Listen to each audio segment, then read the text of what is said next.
Yep, so good evening everyone and welcome to tonight's live stream of our homebrew D&D campaign, The Darkness of Amon'Gul, a high fantasy campaign set in the continent of Creydor. We are the Conduits of Chaos, a bunch of D&D and gaming enthusiasts from Wales, and in tonight's episode, our adventurers contemplate their next steps as they devise a plan to help a resistance group bring down the Deo, ruthless rulers who have enslaved the inhabitants of Yordheimbor, and possibly even the god Bor himself. But before we get into all of that exciting action, we just wanted to just say a quick thank you to everyone who has been watching our videos so far. If you are new to the channel or just tuning in, please check out all of our past videos and episodes, all available on our Twitch and YouTube channels. Links are in the channel description, and if you like what you see, please do hit that subscribe button while you're there. But before we dive into the action and last session's recap, let's just head over to the table. We are just waiting on one or two people just to come back. We are a couple of people down as well. So we're just going to have a general chit chat while we're on the stream because some people forgot that we leveled up last session. So you're all level 8, right? Yeah. I've been asking for level 8 for so long, it just didn't have any meaning anymore, right? You dreamt it, right? Yeah, totally. But Drent, Cathbad, have you leveled up? Yeah, I had. Just looking and reviewing it to see if I've done it right. I think I've managed to crash D&D Beyond actually. Anything I'm still game with my mic muted, my bad. Anything exciting you've picked, Drent? Yeah, I took, what's the name of the feat? Moderately armored.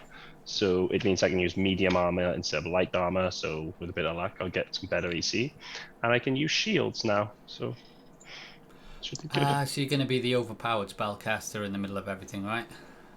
No, I'm going to still be the one hiding at the back. But now, if an arrow comes at me from some scrubby little dude, he's not going to automatically hit me. It's going to give me half a chance. That's if I actually get some armor or a shield. Till then, I'm still just as squishy. I'm just making some notes there. No scrubby little dudes. So big, mean dudes. Yeah, that's it.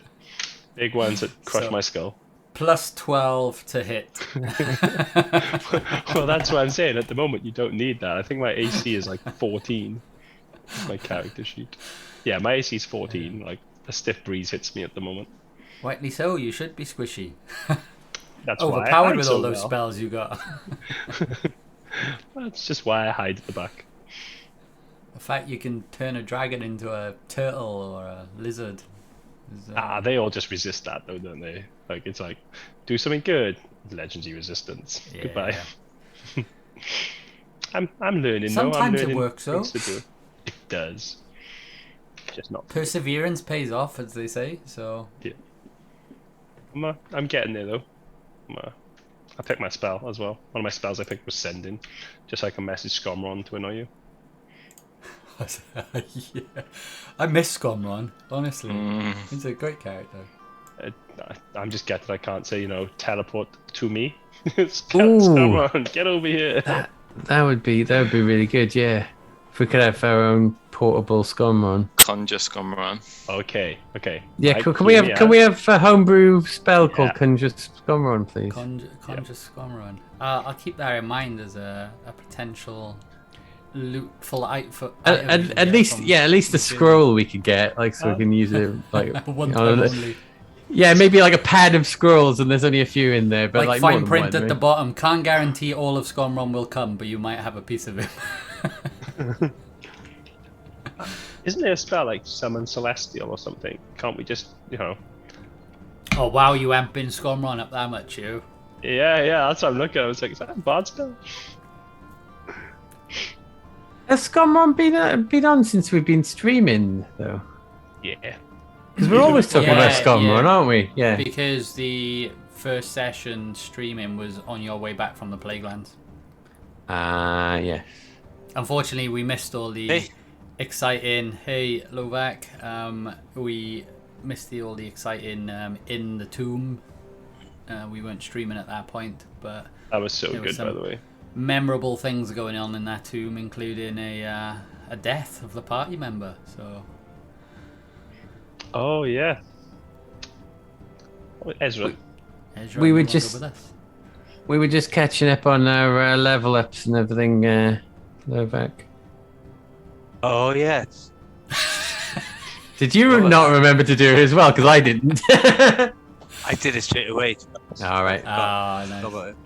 I've got dexterity 20 and armor class 17 now. Oof. Yeah, same. It's nice when you get that level up, isn't it? And you get the cool little stats to go on top. Yeah. What's your AC? Did you say, Mark? 17 now. 17. Oosh. Novak, what's yours? It's loading, yeah. I think it's 17. Well, I'll be catching you up soon. Excellent. I look forward to you joining us in the front lines then, yeah? But it does say something when Olga has a higher armor class than me. And that's a wizard. They are meant to be real squishy. Yeah. Well, She was said a bit wizard too got squishy. a super powerful That's item, pretty so Go get them. in fact, the most powerful item I think any of you have got so far to your knowledge, right? Yeah. Definitely. Oh, I don't know. Boar's light. Mhm. Without it, we'd all be dead. So Yeah. Boar's And light. it provides the grace of boar under which we all enjoy. Yeah. And it's shiny. And I get a catchphrase with it. can you change it to Boar Smash? No. Boar Smash.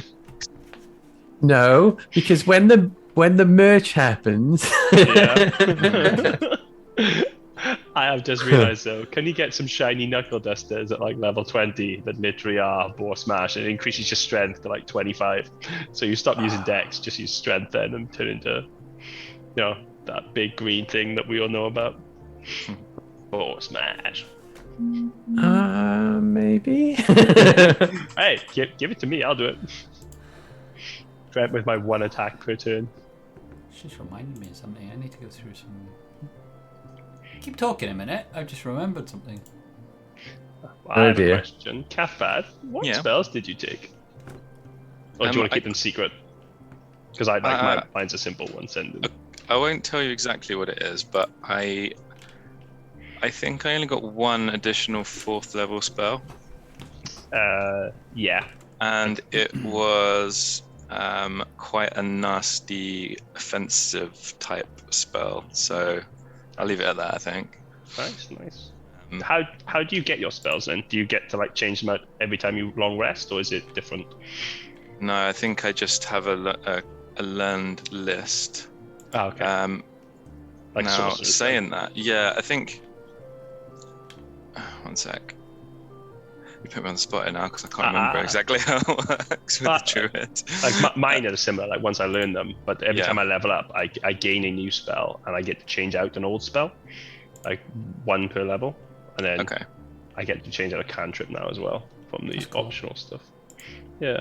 Yeah, I've got a couple of things that build into it. So I've got, you can cast prepared druid spells using wisdom as your spellcasting modifier, and prepared druid spells as rituals if they have ritual tag, blah blah. So yeah, prepared druid spells is basically it. And then I've got the magic initiate trait as well. So I get extra cantrips from the spell list, and I get an extra 1st level spell. Have you seen the bottom line of it though? You can also change your list of prepared spells when you finish a long rest. Where's So that? every time you long rest, you could literally change out your entire spell list. That's like wizard, isn't it? Yeah. They can prepare new spells. Yeah, but they have to come from their book, whereas cleric gets to do similar to druids, and they can just like pick any spell out of their spell list. Oh, I'm in the preparing full, for the day. yeah, in the full list. Okay, yeah. No, that's cool. I think I have probably tweaked one or two as we've gone along, but Yeah. I've tried to keep it relatively True to character. in the theme. Yeah. A chunk of healing spells and then a chunk of animal transforming and talking to spells. Healing spells. We don't need no healers. We never get hurt. Well, you don't, because you're usually the one that goes down, aren't you? Yeah. It's like, he's down. He's up. He's down. I don't get a he's chance up. to use any healing spells. I'm always just unconscious. I'll tell you what, I'll run into melee next combat. I'll get slaughtered in one hit, and then you'll be like, haha, I got him. The good news is Olga did level up, so her character sheet should be up to date. She's really keen to make sure the gas gets used. Yeah. Gaseous form or whatever it's called. Yeah. I'm just checking though, she added all those spells or did she just do the level up? Not sure. Said it was primed in the chat. So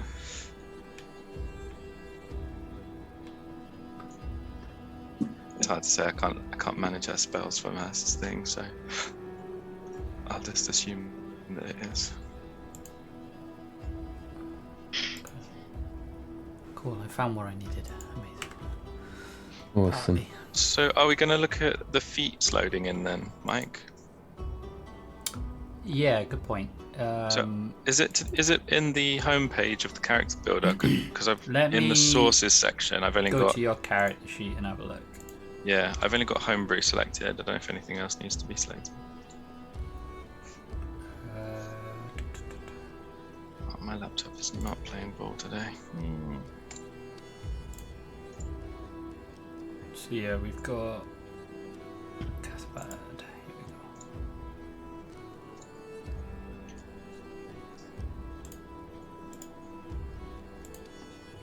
You should be able to see the entire list. See, I definitely can. I can't. No, it just says choose feat, and then the drop down just says choose. Oh, choose feat. I just think I might have figured it out. I went into the options and switched off. So I clicked on manage on the main character page, went on to character settings, and switched off use prerequisites for feats, and then I've got two things in the feats thing. So okay. Use prereq. Yes. Oh, switch it off for feats. yeah. Yeah, I'm happy for you to turn that off. Okay. Yeah, that's what I had open. really? Let's see what comes up then. So I still haven't got much in there. I'm still going with my get 20 on decks, I think, at the moment. Yeah, I might still do my ability scores because Like that has so much impact for me to like my Although, AC and my chance to hit and everything. So Saying yeah, that, you should have more options anyway. Turning that off is going to give you access to absolutely everything, which could be. yeah, but even then, I only had two. I only had two options. But anyway, let's take that as homework, maybe. Yeah. ooh, I mean this one's quite good.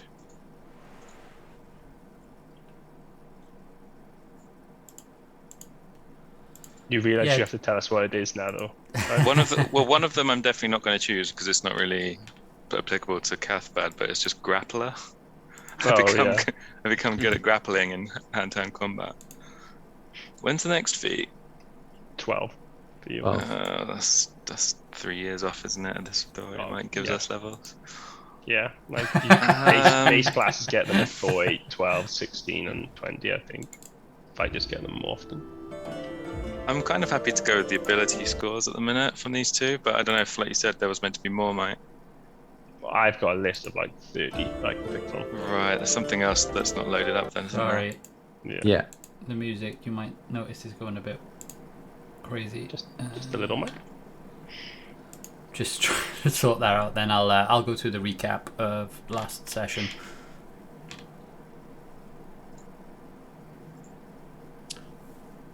All good.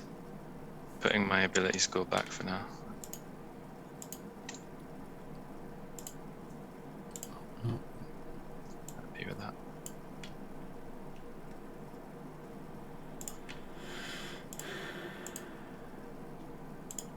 Let's go with this playlist today. Let's see if that works. Cool. Everyone hear that? Yep. Excellent. No. Alright, so while you guys are just sorting out a few of those bits, then I will go through last session's recap. I was saying pre-stream there was quite a lot that went on last session, so it is quite a lengthy recap. So I just want to make sure that we kind of covered most of the key points, but let me know if I did miss anything. So yeah, you started the last session at the bottom of the Slavers Tavern, having just been introduced to the Resistance leader, Thurgrun Hellbrow. After some interesting introductions from Grizz the Big Deal and Drent the Handsome, you exchanged tales of how you had arrived in Jordanbor looking for a pathway to the gods. You explained the plight that had befallen the material plane you now know as Creydor, and that Bor himself had sent you. In slight disbelief of this, however, Thurgrun seemed to find your stories a little imaginative. That was until Grizz pulled out Bor's light and activated it in front of him, changing the mood completely as the Resistance members around you bowed in awe, dubbing you their saviours. As this was happening, a slippery Broderson, still separated from the group, was keeping a watchful eye over the tavern surrounds. Beyond the general flow of merchants and townsfolk, the area seemed fairly uninteresting. But as Broderson continued to watch, he did start to observe a heavier flow of traffic coming from an area to the north, a flow of heavy goods vehicles that were covered over, passing through a series of checkpoints as they made their way toward the palace. Back in the tavern, a slightly calmer Thurgrun, having digested your power, turned to more strategic talks, potentially coupling your strength and their knowledge of the city to devise a plan to bring down the Deo. He gave you an idea of the palace's outer defences and how the Deo seemed to channel their power from the crystals hovering above the city. But one question still needed to be answered. How would you get into the palace? At this point, this is where Gram spoke up about the annual slave and merchant auction taking place in the palace the next day. So a potential opportunity to infiltrate under the guise of wealthy or noble slave masters or merchants. So with this, you discussed potential plans to use some of the gemstones you'd acquired, and even given his uniqueness and projected power, masquerading Lovac as a potential slave himself. Something I don't think he took too kindly to. But back with Broderson, as you discussed, he continued to watch the unusual traffic and was drawn to activity around the tavern. He noticed a familiar individual from earlier in the Sapphire Quarter, a human, wearing a white leather breastplate and a cloak draped over his shoulders, heading towards the tavern with a number of guards following closely behind. After speaking with this human, two of the guards head off to check the nearby area whilst the other heads into the tavern. Broderson, looking for an opportunity to see what's going on, made his way into an alleyway behind the tavern and climbed up to a window on the upper floor. He observed a fracas kicking off at the bar as the guard sort of questioned and dragged the bartender out to the streets. As this was happening, he made his way down the building and casually into the bar, where he just got that slight sense of fear filling the air. As he looked to order a drink, another server came out but politely asked him to wait as he headed off to change a barrel. At this point, the group, in the midst of discussing their plans, were interrupted by the now flustered bartender at the door downstairs, mentioning that Gisalda had been taken. Before jumping to conclusions of being compromised, however, Gram headed off to check on the situation as the rest of you continued to devise your plans, which at this point you seemed to settle on an elaborate plan of a coordinated attack. Grizz and Drent acting as wealthy slave masters, with Lovac as a bodyguard and Caspad and Olga as backroom support, would infiltrate the palace and make their way into the auction, as the remainder of the resistance would conduct an initial attack against the Amaratha crystal to draw away the palace guard, followed by simultaneous attacks against the bloodstone and sapphire crystals. All of this in an attempt to weaken the Deo's power and give you the opportunity to strike a weakened foe. With a plan devised as Gram heads up the stairs, he finds Broderson casually sat at the bar.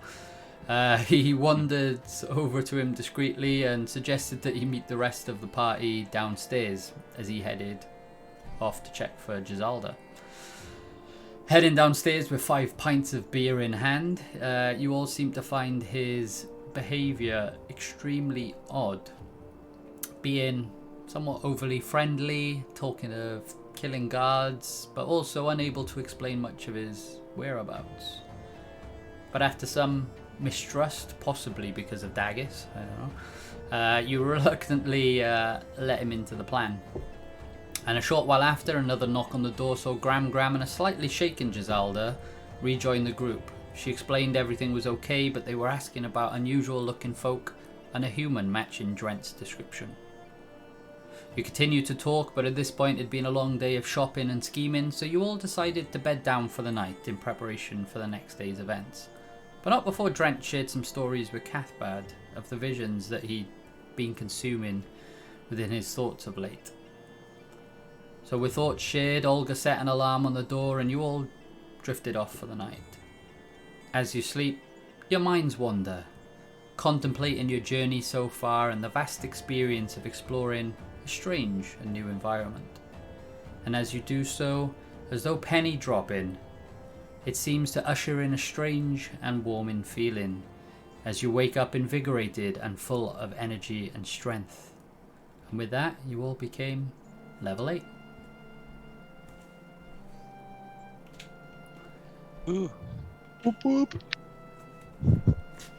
Party. We're about to kill some down now.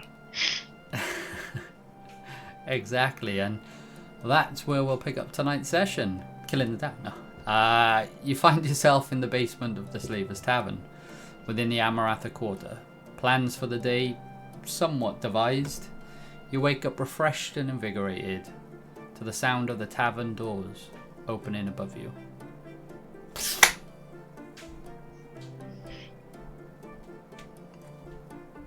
And you're awake. So we got a pretty big day ahead of us today, right? Yes, Grace. Go and get some food and I'll do you some cooking. Okay, Trent. Yeah, it's my one and done for yeah, that's no, yeah. Thanks, Broderson. I don't think I need to be going and collecting things when we're in a tavern, do I? Oh, you got it. Amazing. I don't know which So, accent I prefer. Oh, definitely Gabs. Broderson tonight, played ably by Ryan as Trent. Yes, the most embarrassed person in the world. Okay, so maybe we just go and grab breakfast. We don't need you to cook anything this morning. Okay, so let's just like go to the tavern and see what's cooking, right? Yeah, we don't want any upset stomachs before the battle. No offense, Broderson. Rosen gives you the stink eye. He's still got some of those poison mushrooms, I think. So just kidding, Broderson. So before we do go upstairs and you know, and we're outside, do we need to go over any like final details on the plan? I still don't feel like the plan's very solid. I feel like there's a lot of unknown quantities, so we still happy with it, you know, because it was going to be Olga and Cathbad working some behind the scenes magic, right? And then the rest of us. What about Broderson? I mean, presumably he's going to come. Is he going to be in our group? He can come across like somebody who'd be in the market for buying people, right?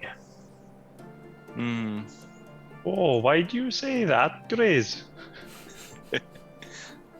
Well, because you know, you lack basic empathy sometimes.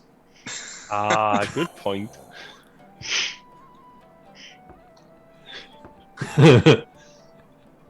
You're always asking me to do things is the real reason. Ah, okay. That's basically like being, you know. Well, if you want, I'll be the slaver. Yeah, okay, that would make me feel a lot better because I don't want to. I said before I didn't want to be like I don't want people. I don't want people thinking I would be a slave owner. Ah, it's all about how jolly you speak to them.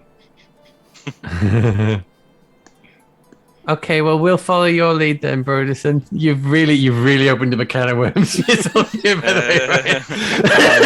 This isn't gonna last much longer. Like, honestly, I'm getting hot. I'm nervous. I'm like, oh no, what am I doing? You're doing That's a awesome. you're doing a better job than most of us would. So you know, like I've tried it once just- and I failed spectacularly. So Terrible. So hard. just relax and just know that like most people wouldn't even be trying. So you've already earned points there as far as I'm concerned. Bonus points. It's more Broderson than Broderson This sometimes. has got to be that's got to be an inspiration point, right? I don't need that. I'll tell you what though, like jokingly trying to do it, in my head it's coming across so Welsh. I don't know how Scandinavian and Welsh are the same, but Yeah, I know, but that's how Broderson speaks. It's half Danish, half Anglesey, isn't it? Basically. More Welsh, I think. yeah. majority of our countries are mountains, right? So you know, Yeah. makes sense. That's how it works. Yeah. Okay, so before we go upstairs, do we need to like figure out any final details? Like how are Cathbad and Olga gonna get behind the scenes? I think I'd like a little bit of a revisit of what the plan was because the fine details of it. Yes. Because we were going to go and split up, weren't we? I thought the final plan was we were going to have two groups, and we were going to split the group into two, have one Jason each, and we were going to be like two groups of people interested in purchasing slaves, and we were going to get in that way, and then be on either side of the big room, right? So one group sit on the left of the big room, and the other group on the right hand side, and when the opportunity comes, we just go for it because otherwise it's going to be really difficult to get anybody in beforehand, right? So I was thinking like obviously we would put Cathbad and Olga together in a group. That makes total sense, for reasons I'm not going to explain in character. And also obviously we would put Trent and Broderson together, right? So that would be two groups, and then maybe Lovac, you and I go with one of the two groups, right? Wouldn't you two need to split Makes up? sense. And one of you go each. That's what I meant. We would pick a group each. And I think Lovac was coming with Drent to be Drent's muscle.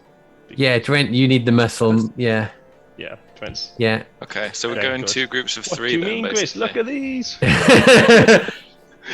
Cathbad, do you think you and Olga could convincingly be my muscle? Because I'm the talker, right? Well, I mean, we've got some.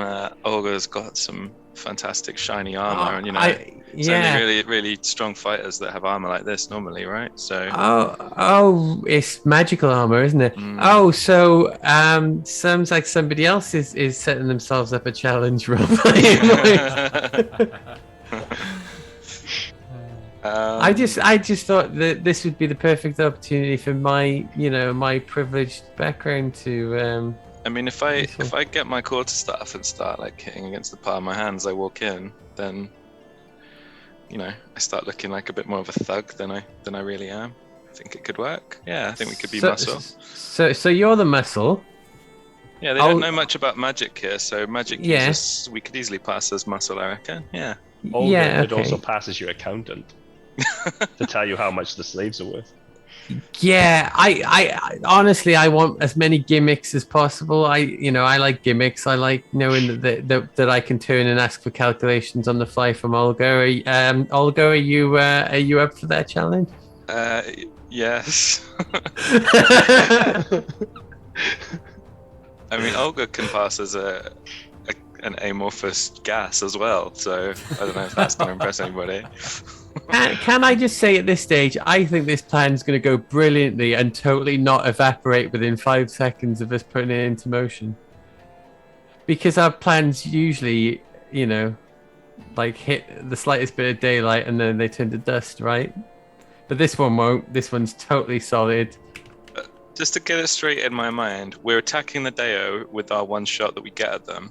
Yeah. And the goal is that after we've killed them or incapacitated them, we raid the palace to find Boar. Because Boar's chained up there, right? We think Boar's chained up there. We've been told, we may or may not be, but that's what we've been led to believe, isn't it? Yeah, so we need to investigate the dungeons, right? And who knows where it'll take us, But rather than splitting, we're just gonna all do the fight and then all do the exploring, provided step one goes well. Okay. And if I remember rightly, the guards are being lured away by our resistance friends. Is that correct? They're gonna be destroying, hopefully. There's also the issue of, isn't there like 2 stone giants at the foot of each stairway going up to where the Deo are? Or have I blatantly just got that in my head from something else? Have you had a vision, Drent? I think the stone giants are by the gems in the ceiling, aren't they? The big. At this point, Thurgrun comes over with a pile of clothes in his hand. It's like, all right then, how are you all doing this morning? As he throws a pile of clothes at you. You ready for the plan? Oh, yep. You have the plan for us, Thorgwyn. I bet you've been going over the details all night, haven't you? Yes, of course we have. Oh, our heroes, you already know the plan, right?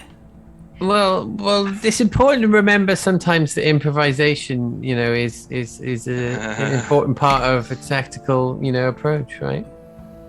Could you just go over it once more for us, Thorgrin? I was too busy cooking last night to get it all. All right. You didn't come late to the party, Broderson, when we weren't talking about it all. That's fair. So we all agreed the plan, yeah? What's stage 1? Smash! I mean, no. I mean, is that stage 2? That's the escape plan. Glad you got that one nailed down. But you need to smash the gems, don't you? That's the first thing. Nay. First stage, we need to get you infiltrated into the palace. That's what these clothes are for. So, as he's thrown like a bunch of clothes on the floor, there's various sort of decorative gowns. These are what the noble folk tend to wear. They were very difficult to get hold of, but they should do the trick. You might have to brush off some of the dirt. Didn't help that you threw them all on the floor, right? But Chris can pass as a noble folk easily. He's got that air of confidence, I'd say. And so who wants this one? As he picks up a large sort of black overcoat which has on the inside seam like a sort of golden silk, and across the chest as the sort of overcoat comes over, there's some woven buttons, like a pattern design in the top part of it. Who would like this one then? Is that the fanciest thing you've got? Because that doesn't look that fancy to me. I'll go with these pair of trousers, these black ones, yeah. Otherwise we got, these red pants and this waistcoat here. Oh, that's for Broderson, definitely. And be this one by here. The dress. Free Drent. A dress for Drent? No. Aye, just having a laugh with you. Maybe this one's for Olga. Ah, okay. I mean, unless obviously she prefers something else, but we're very limited on our clothing. Not all of these are in fine supply. Hey, I mean, I also can't speak for Lovak. Perhaps you like a dress? I'll go naked. That's all I do. just That doesn't seem very fancy, Lovak. Are you sure you can't? It's not very noble. You might get called out on that one. I'm a muscle, right? Yeah, but you're muscle for like people in high places, Lovak. You know, you need to be at least. You need to be a presentable thug-looking person, right? Can we get a clip-on bow tie for him and nothing else? Yeah, clip-on bow tie. We've got a clip-on bow tie. Oh, let's have a look through you. Maybe they'll think you're an exotic dancer, though. Funny enough, we do. Spin around. And I think. What about sunglasses? Golden colour too. It's like the Jason's. Aye. What about sunglasses? Because that's what, the nobles. We need some sort of Sunglasses in a cave underground. Riz, I like it. Sunglasses? What? What's a sun? Oh, okay. That's the end of my questions.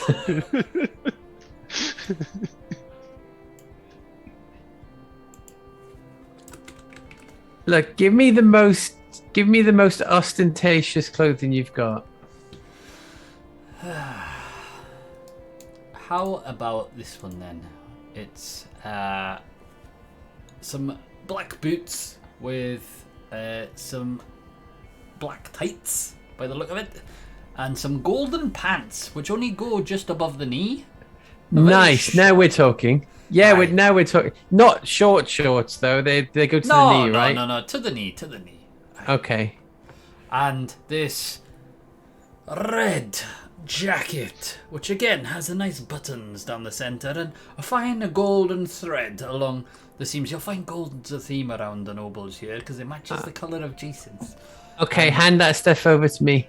And this red hat, which matches this silken coloured red with some black feathers coming from the top. Sold. Aye. All right. Anything in green? Yeah, because Cathbed's like an autumnal colour. Yeah, person. greens and browns normally for me, but I'd take Well, if there's any gold brown, in there. Brown. I have a brown one, and a mix of a cream and gold again. Yeah, it's a theme. I can get behind gold added to the colour palette, yeah. So it's a not quite a waistcoat, but almost like a shirt, but with lapels that go over the arms. But there's a striped pattern of orange, but a mild orange, not a in-your-face orange. You can all see this, by the way, so I'm just describing it now. Sorry, I just realised he's describing something that he's showing you.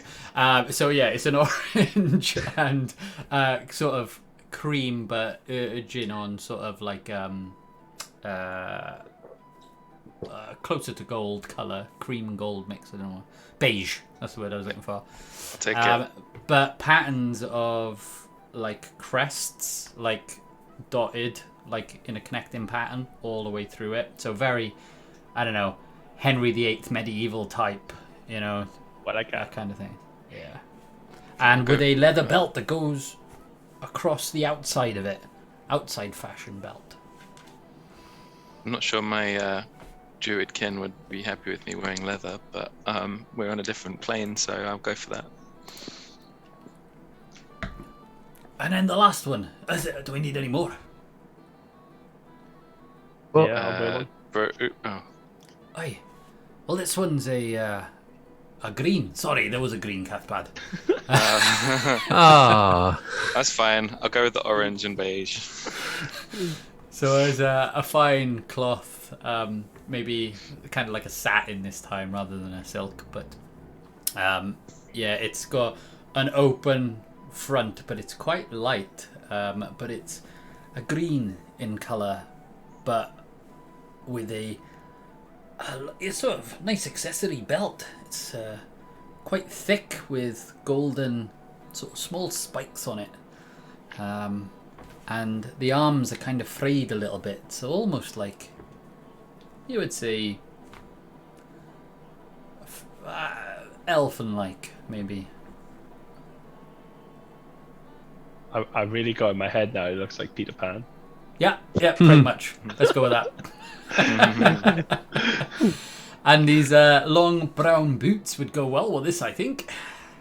Definitely Peter Pan. That's perfect. How about these Were you a tailor in another life? You describe these things so vividly, and you really have an eye for the detail on these things. Oh, don't. You'll make me blush. I'm warming up to you, that Grizz. I told you that happened, didn't I? Would these things fit on us over our armor?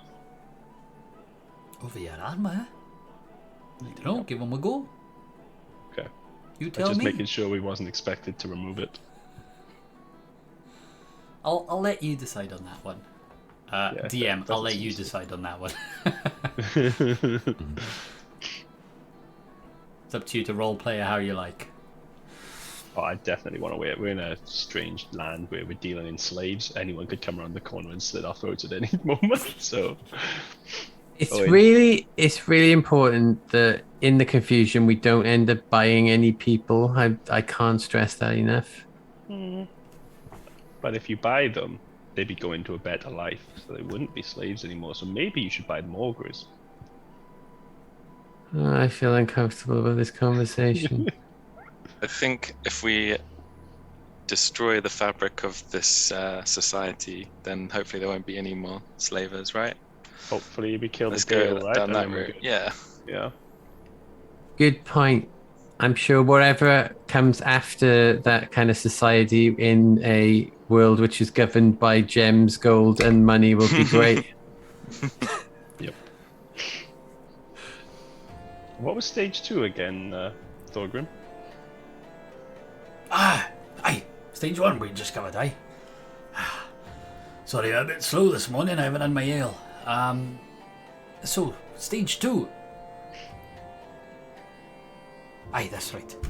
Stage 2. We create a distraction. Once we've had confirmation that they were present and that you have infiltrated the auction room, remember you must send word to one of our signalers on the ballastai. We have one of our men on the inside. Aye? You remember that? You can send in messages, can't you, Trent? I can, yes. Oh, fantastic. That'll be perfect for when we need that. Aye. And they'll fire off a fiery arrow towards the Amarath crystal. And that will signal the attack. Less of a message, though. More of a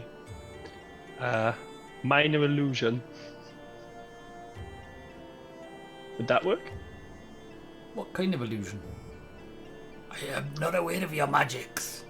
And as a minor illusion, I would like to... Oh, I'll tell you what.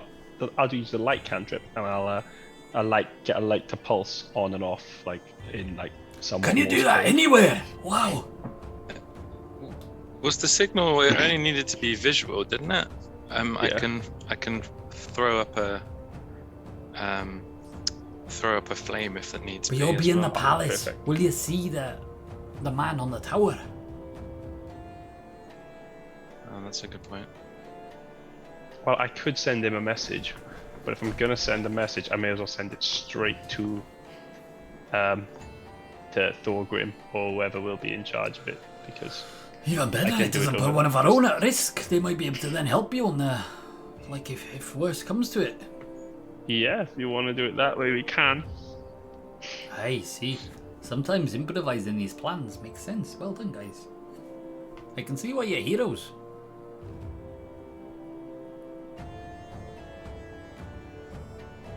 He raises his eyebrow, and they look like flames. Aye.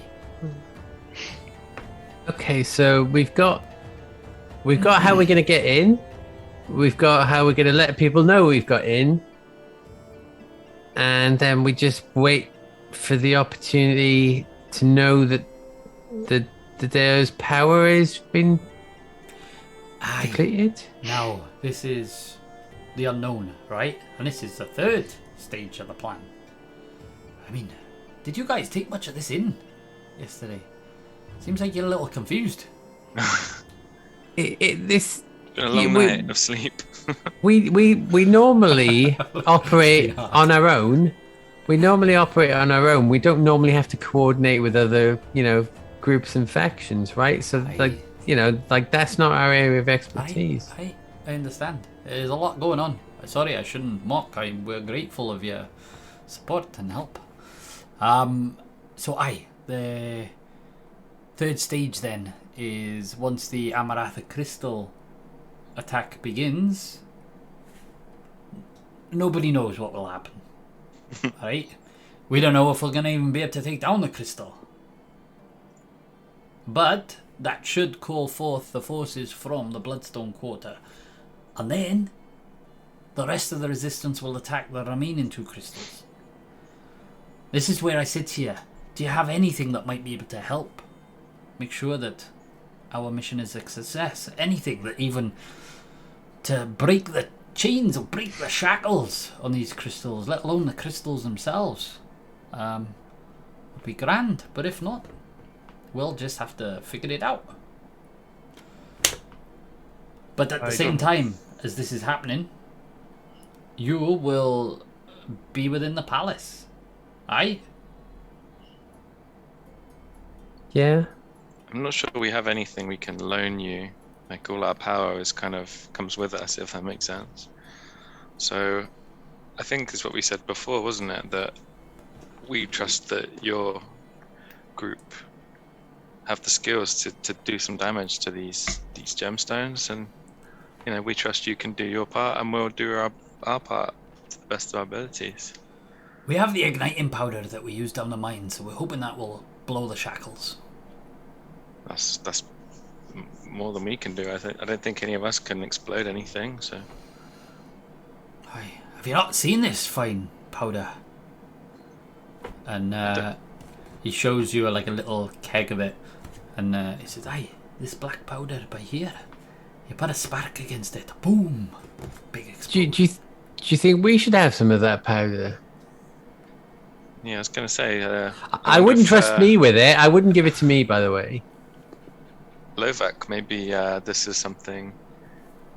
Lovak, you've been involved in mining adjacent industry, right? Not really, no. I thought you were taking people back. I thought you were rounding people up and taking them back to the mines. I'd say that was. Isn't that what you used to do? No mining, but... no mining. No, but we did slave goblins, yes. Okay, maybe you should be the one who's being the slave buyer. You've got the most experience in that field. I was just rounding up. Okay. Yeah, maybe we should have some black powder and we should give it to somebody sensible. Cathbad, you seem like somebody who could handle the pressure of having exploding powder. Aye. You need big quantities of this though, and you're not going to get into the palace with it unless you have a means to hide. I think I'll tell you what. I think it might be useful after we get into the just for our dungeons, is what I'm thinking. Yeah, even for just our future adventures, I think it might be handy to have some. Would it be possible to get a small pouch of it for now? Enough perhaps to blow open a lock or a door? Yeah, that could be Yeah. good. And I've got you the have power to to be set it on fire. very careful though. Very careful. Do you use fire quite a bit though, Cathbad, don't you? That's right, yeah, I can produce flame. Perhaps not on you. You think it'd be You too don't dangerous? want to blow yourself up, man. Olga will be accompanying you, so maybe we give the powder to Olga. Olga has a firebolt as well. Oh yeah, okay. Give me the powder. Brutus? No, I'm not even gonna say. I'm coming with you both, so that makes sense. I'll have the powder. It'll be fine. I won't do anything stupid with it. Why do you always end up with a gunpowder? It takes me back to our first campaign. Look, I know I love exploding things as a person, as a not a character, right? Just breaking out a character for a second. You saw me try not to be the one who was holding the powder then, right? I did everything I could not to be the one holding the powder. You subliminally messaged everyone to giving you the powder. Give me the powder, I'll look after it. Alright, so he says, aye, but be careful now then, and he hands you over a pouch. Thank you. But he within the pouch is 2 vials. And he said, aye, for added protection, they're in these small glass vials, almost like test tubes. He said, aye, these might be good for more precision strikes against objects that you might need. So have we got two vials? 2 vials of gunpowder. Okay. Or black powder, as they call it. Okay, looks kind of grey to me, but I've got the gunpowder. That's a light. Sure, you'll do well with it, Grizz. It's a little dark in here, guys. Do you mind if I light this torch next to you a minute, Grizz?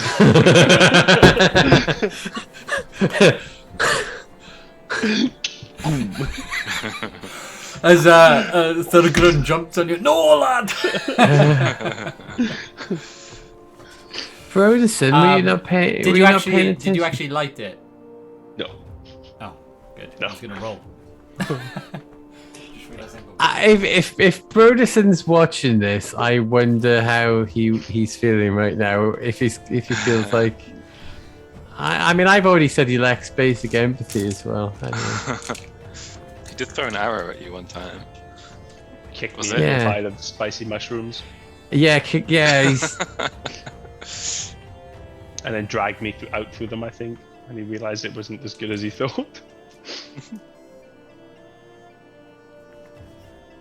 right. Are we just gonna go with what we've worked out of the plan and figure out the rest on the way? Aye, 4th phase. Let's do that. What was the 3rd phase? Our 3rd phase was improvising when the attacks when to go. happen. Aye. Yep. Yeah. The 4th phase is find an escape route for everyone, which is the Eye of the Gods, we would presume. That's Oh, right. to another plane. Perhaps. Let's go. Aye. Oh. Yeah, on our route back. And how many people are we going to be trying to get to the Eye of the Gods? It really depends on phase 3, doesn't it? Because if the day are gone, we might be able to reclaim the land. In which case, we don't have to leave. That sounds much more likely, because we're definitely going to kill But Dale. I am concerned for my people. Our people. Well, when we are victorious, we won't need to flee. I like your fighting spirit.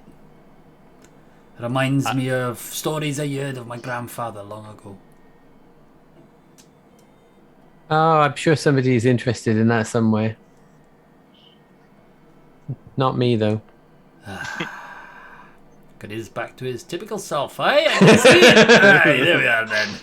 I have gunpowder now. Just curious, what was his name? Yeah. that? What was your grandfather's name?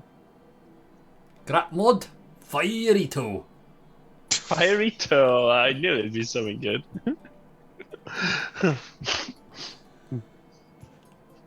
Hey, what's so funny about that? I just think that he should never kick a thing of gunpowder. Aye. Do you know what I Is think that- it is though? He once kicked my dad so hard that they called him Firebelly. And then my dad kicked me so hard, they called me Hellbrow. It's like the flames have gone from, in 2 generations, from the toes to the head. Aye. There's a song about that. And when I Head, say kick shoulders, me, and no, toes. it's a dwarven thing. It's what we do around here. It's nothing bad. It's a game we play. Kick a child. Maybe I can get you to see my therapist if you end up coming to our world. Aye. perhaps. What's a therapist? There's somebody who helps you talk through things that you've experienced that might have had more impact than you realize. Aye, it sounds like a fine idea. Thank you. Hey, let's go kill some Dale. Yeah, I'm It's getting what? a little bit giddy now that I know that I've got the power to blow the lock off a door. Okay, but we all know phase 5. Phase 5 party. Oh, Loot Bill. everything, right? Everyone for themselves. Oh no.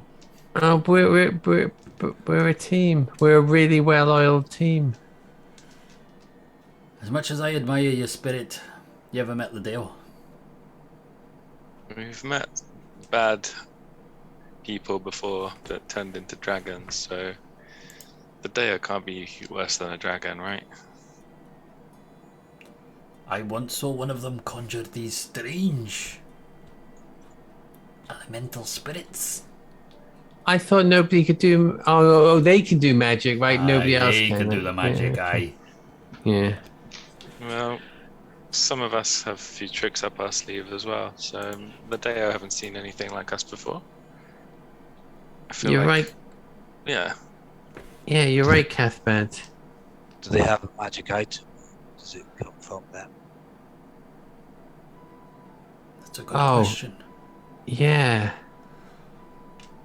Maybe I can steal it. Yeah, I do maybe not we know. can cut the source off of their power.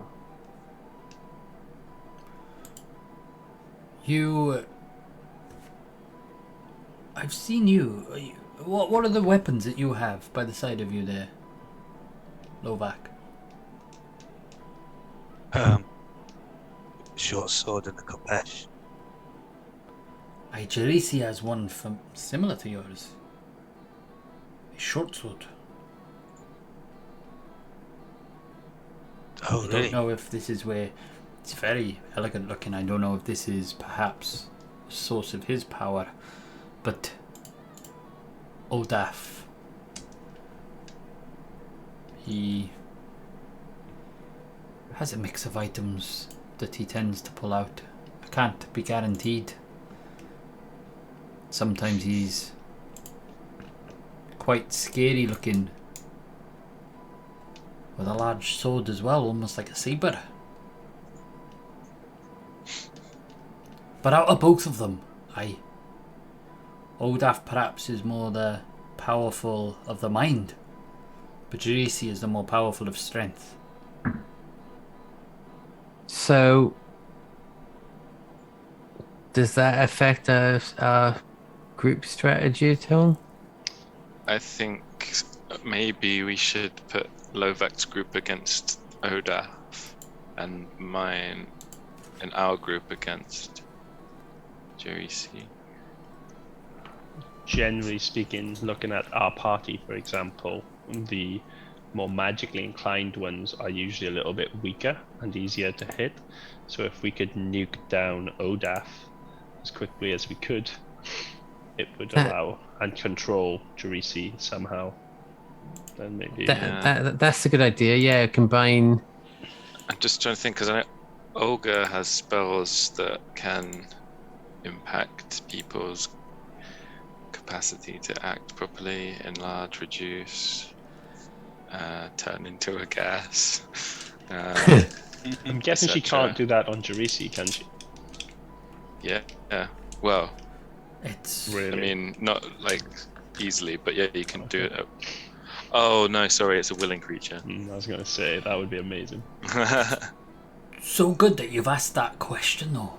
It's got me thinking that I've also seen Jerisi use fire magics on people that burnt them alive. It's okay. Okay, we have. But fire on his self does no harm.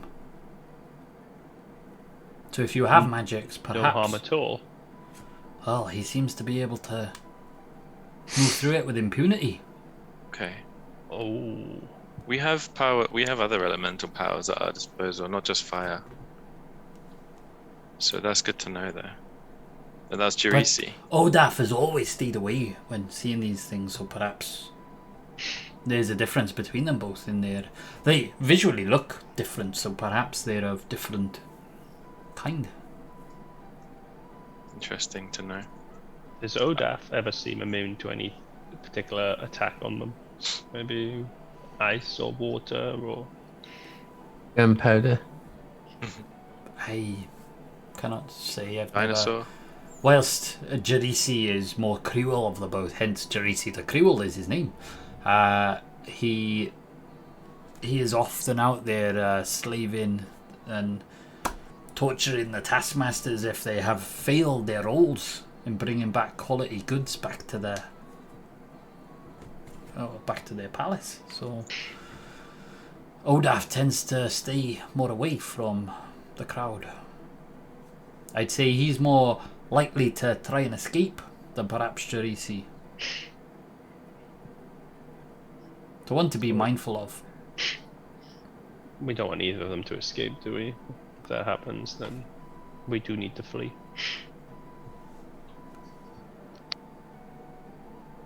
Aye.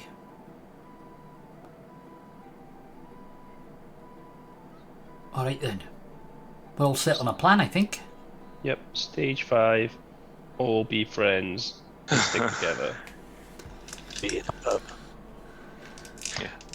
Aye, And which it one? can be your round first. You can buy the first beers. Okay. No, not yours. I meant Thorgrum's. Unless you die, Thorgrum. And then you owe 2 beers. I was going to say unless he died, and then I stopped myself from saying unless he died because I thought that was beyond even for me. So, Wow. Trent, that was very blunt.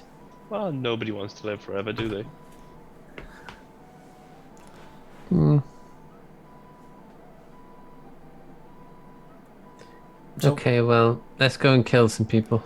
I'll gather the rest of the supplies that we need here and send word to start the plan and position our folk.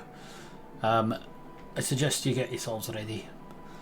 And as he sort of says there, and you all start to just prep your gear for the day, Drent, it's obviously you've all been up for a little while now, just talking through these plans, but you take a little stumble.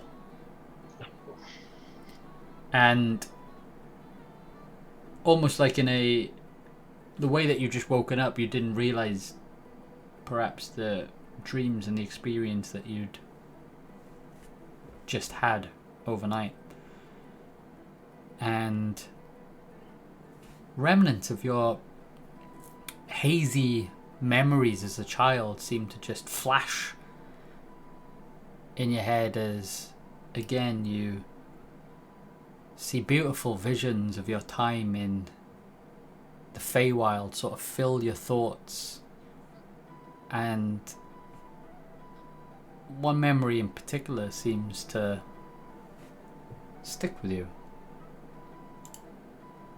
In this memory, a warm feeling just sort of washes over you as you find yourself in a small meadow surrounded by a blossom of exotic and beautiful flowers. In the distance, a large green tower stands tall on the horizon against the backdrop of mountain ranges and an ever-setting sun that lights the sky with an array of purples and pinks. Surrounded by this openness and beauty, your heart sort of fills with love as you turn to capture the moment into a familiar companion standing beside you. In your hand, you hold the reins of a wondrous creature, its coat shining of pure white, reflecting as though silver against the touch of the sunlight. You can barely contain your smile in your present moment as you recall the close bond that you held with this creature your loyal companion, and as you now recall, your childhood horse, Stratos.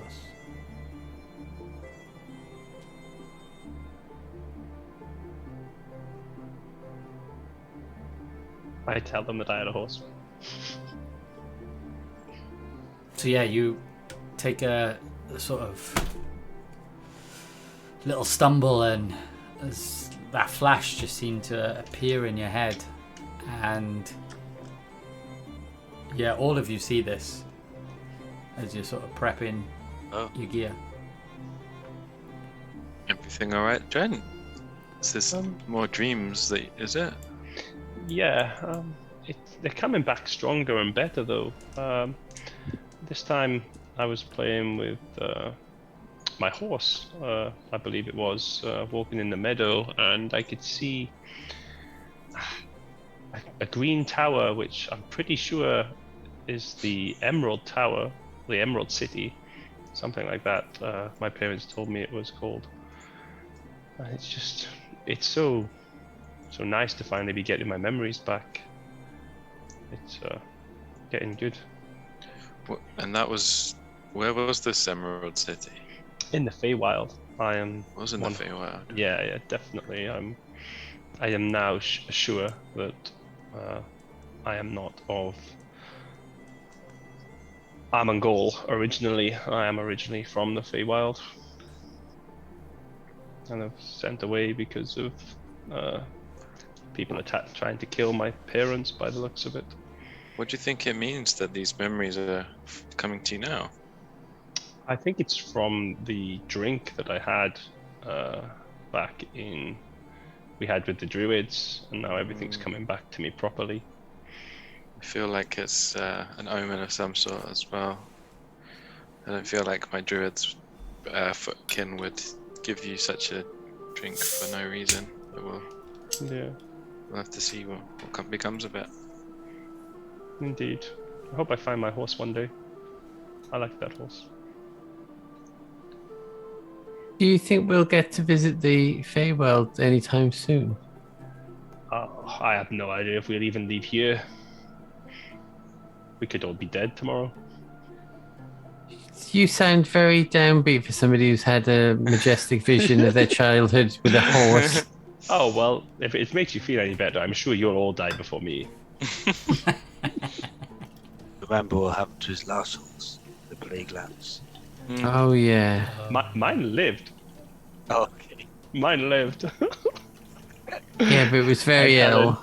It did get sick, yes. I'm gonna have to do have a few. You mentioned therapy earlier, Grizz. I'm gonna have to do a few horse therapy sessions again. Oh, yeah. Ah, yes, I forgot, Cathbad. You could speak to my horse. Yeah. Did you and the horse part on good terms?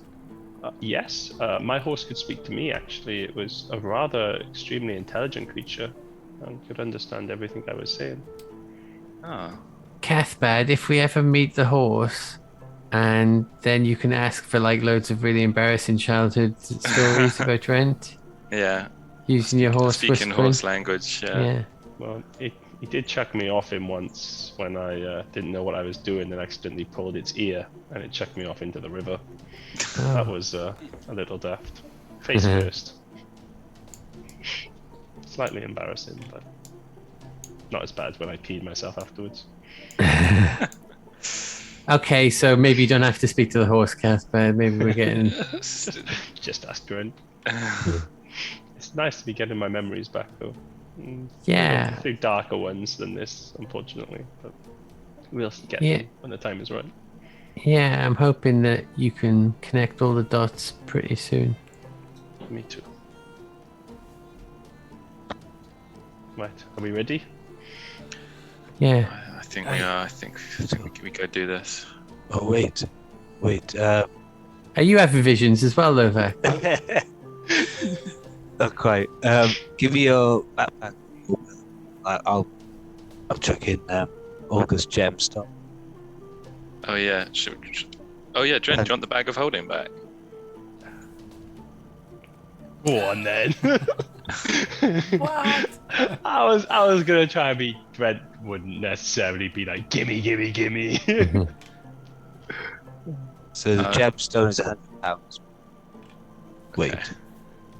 Hang on, my That's character heavy. sheet's going funny now. for some reason, Trent's is only 66. What's that? Sorry. Your gem? Yeah. I didn't name it properly. I just said Trent's gem. Yeah. For some reason, that's only £66. I know. This was 100. It weighs an absolute ton. Is there So, space in the bag of holding for it? Yeah, we need to have one gem on each group, don't we? Yeah. Oh, one yeah. gem Yeah. each group. Oh, I already had the gems in the bag of holding. I Oh, think. right, yeah. No, so the back. no, Oh, the so we gold need was to do in it. there. Oh, The gold okay. was in the bag of holding. There was 4,000 gold in the bag of holding. I've written 4,000 gold and jewels. But I jewels do think that would fit because I do think we underestimated the amount of gold we could carry at the time. Yeah. So. Yeah. All right, I'm gonna take the bag of holding out of my inventory then, and then you can add it, Trent. Okay. So, do we need me to carry a 66-pound gem, or what's the? Maybe. Yeah, discreetly. Or Olga, but Olga doesn't. Because you were dropping stuff left and right I'm recently, full. weren't you?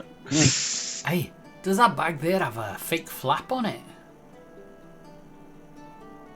They're gonna find it unusual if they check your bags on entry. Gonna show them these gems. Yeah, there's Right. gems and there's gold in there, right? There's Right. nothing. There's nothing they can't find. Hey, but it's magic. I am not leaving this bag here. I don't care what anyone says. I have the capacity to carry a 66-pound gem, so I can do that. Thanks, I'll remove Chris. the 66 one.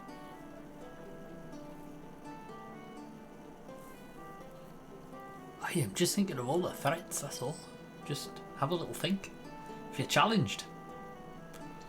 Just hide it under your fancy new clothes. I'm sure I can dissuade them from searching my body too much. So I'm confident with my ability to carry the bag. I can always use my natural pocket if you Lovac. Oh, please tell me Novak has like a kangaroo pouch now.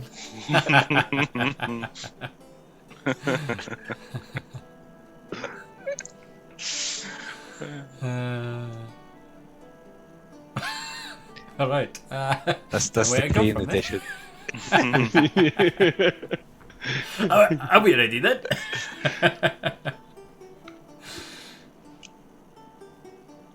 Yeah. Let's go and do our mission immediately after that. I mean, we can explore this a little bit more if you like. Yeah. Later, maybe. Just so Ryan understands, who has the gems now? Is it Lowback and Grizz? Yeah. Yeah. Cool. And who's leading the parties? Durant and Grizz. So you're gonna do most of the talking, yeah. That's what I'm scheming towards. All right. And Olga and Yep, Olga and Cathbad, you happy with that? Yep, I'm going to sling my quarterstaff over my shoulder, so it looks like I'm in business. You're Olga the has muscle. a staff as well, so we've Yeah, got, you're the muscle, and Olga's the accountant. Remember? yeah. Okay, well, she's still got a staff as well, so she's She's a very scary menacing accountant. Yeah. I think she should carry her spellbook around and out of her bag just to pretend it's an accounting book. That's amazing. Unless it gets stolen, and then she'll kill you. She can't do anything without her spellbook, can she? Nope. I guarantee you, she hasn't taken time to copy it into another book. Hang on. She has a book in her backpack, just a plain old book. Perfect. Perfect. So that what we're going to use? That's the accounting book, Nice. yeah. Yeah, Nice. that's now the accounting Okay. book. She's also got ink and an ink pen. and parchment. So I think, yeah, it's working fine. Where's the other book? It's in her backpack. It just says book. It's probably one of the default items you get as a wizard. So there's right? a book in the backpack, but book in the back of the backpack. No, Where's there's the just one book. There's The just one spell book. book's in her equipment, so I'm guessing that's in her like belt or Okay, so she got the pockets. spell book on her, but the other book is in Yeah. the bag. Okay. yeah. But she's gonna take that out and carry it around. And where are the gemstones? One's in my backpack, the smaller one. I got a large one in my backpack. Both in backpacks. Who's got the bag of holding? Brent. Trent's Okay. got it back. So the bag of holding doesn't have the gemstones in, just has gold in Gold. it at this point, yeah. Okay. What about what's generally being worn on each of you? The clothes What? we were given, right? Or in terms of like armor, do you mean, Mike? Or No, just generally, like, because you've put new clothes on now. So, do you have like little pouches of gold that you put in your pockets to maybe like bribe people with or anything like that? Have you Yeah. prepped I have yourself a coin little purse. bit? Yeah, I have a coin purse with how much gold is in there? And what have you done with your weapons? What weapons do you have on you? Coin purse with 265 gold for Drent, and a rapier at his side, and my horn on my other side. For Broderson, his boning knife and cleaver are neatly tucked behind him, trying to hide them as best as he can underneath his garments. Yeah, I don't like this line of questioning, to be honest. Oh, he's coming armed. Like we don't plan on going there unarmed, where we could be killed by anybody at any point, right?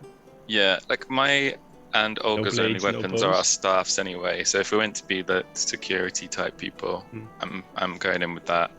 Yep. Shield wise, I'm gonna slide that under my backpack, and then I'm gonna have I have a chain shirt which I think can easily go underneath my clothes. Cathbad's pretty like skinny, so yeah. I Do you have don't any normally. coin I'm on not dropping you? anything. Do you have any coin on you, or just your backpack? I've got in my actual, because they're split out now, isn't it? Equipment and backpack. In my actual backpack, I've got a couple of gems. So I think if you said about needing to bribe people or anything, I might just use those. I might move a bit of gold into it as well, though. Just put 100 gold in there. What about Olga? Olga, let me just see. She was given a new dress, wasn't she? Her armor is a robe, so I think that could definitely be worn underneath her disguise clothes. Is she wearing her new robe? Because that's quite fancy anyway. The robe of the Archmage is, yeah, she's wearing that. That's the one that boosts her AC. That's quite fancy. It does Okay. so many cool things, I think. You can stay in that then. Yeah. it But does none have of you some are stuff. carrying pouches of gold on you, just gemstones in your backpack, yeah? Yes. But I mean, where do we normally carry our gold, right? It's like, It It's would- in my yeah, backpack usually. okay. Yeah, it's more whether or not you've changed now your approach, because One thing I wanted to just trying say to is, understand what you're wearing. do you have anything fancier in terms of bags that I could put this gem into? Because I have to carry this because of how heavy it is by the looks of it. But it does seem a bit weird for me to have a backpack, doesn't it? You know? Yeah, like you need like a box or something. Like I need an that. attache case, maybe, or something like that. You know, maybe like an aluminium case, and they say, you know, I've got the diamonds, you know, I've got the yayo, that kind of thing. You know, Maybe you should like chain it to your wrist as well. that. Yeah, maybe Those chain it to my wrist. Yeah. Well, bags are a little bit odd in this place. There's not a huge fashion for carrying such things. I mean, to carry your own stuff is a little bit odd. Usually It is, others isn't it? to carry it for you. Yeah, but you've seen these two. They're not exactly, you know, the heavyweight muscle that I was expecting, to be honest. Hey. I've got the muscle. I can see it Brodus on the one side and Loback to the other. Nods around. Rhoda a dietitian. Oh, I mean, I don't know what to say. I can't give you any fashion advice on your bags. okay, I can deal with that. I'm a very particular individual about these things, and Cathbert, Olga, you'll back me up on that. I don't let my own possessions out of my sight, right? If we're asked. Yeah, I think we can talk our way out of it. I don't think there's Yeah. any benefit to leaving anything behind. Like, we're going to need everything we can get for when things go south or when we get into battle. Okay. I think we'll just Right. have to weasel our Makes way out sense. of things as best we can. But we're at least dressed the part. We have reasons for carrying clubs and bags and things. We're outsiders in a sense. People don't know us, so they don't know our potential quirks and eccentricities. Maybe we do like to carry bags around and we're just different. One question I have for you. You know, this plane is called Yordinbor. What would people around here call the plane that we're from? Mongol, right? I've never heard of a Mongol. Is it Creydor? The plane. Creydor? The material plane, you mean? Aye. Yeah. Aye, Creydor. Okay. Just in case people are asking where we're from, I don't want them to say, "Oh, I've never heard of that" or anything. That's all. Would it be normal for people to come from Creydor? Would have people come from there before, or would that be too bizarre? Well, I've had missions back to Creydor in the past. Okay. Sold gemstones, but coming to think of it, it's a really good question. If you've been there, then it's it's a normal. But there was a time that trade was quite flowing through to the material plane, but I'd say that stopped about 20 years ago. That's when I was born. Do you think it might be to do with when I was born? Well, it's highly coincidental, but perhaps.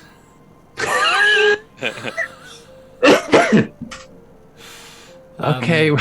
I cannot speak for the will of the gods, but some strange folks started to come through the portals at that time. It's when some of us got shifted up back to the mines, and from the close ties that we had with the Dale, perhaps. There were some odd things about these folk. They brought magics and everything. Perhaps even up the Deo channel their powers a little bit more from these crystals.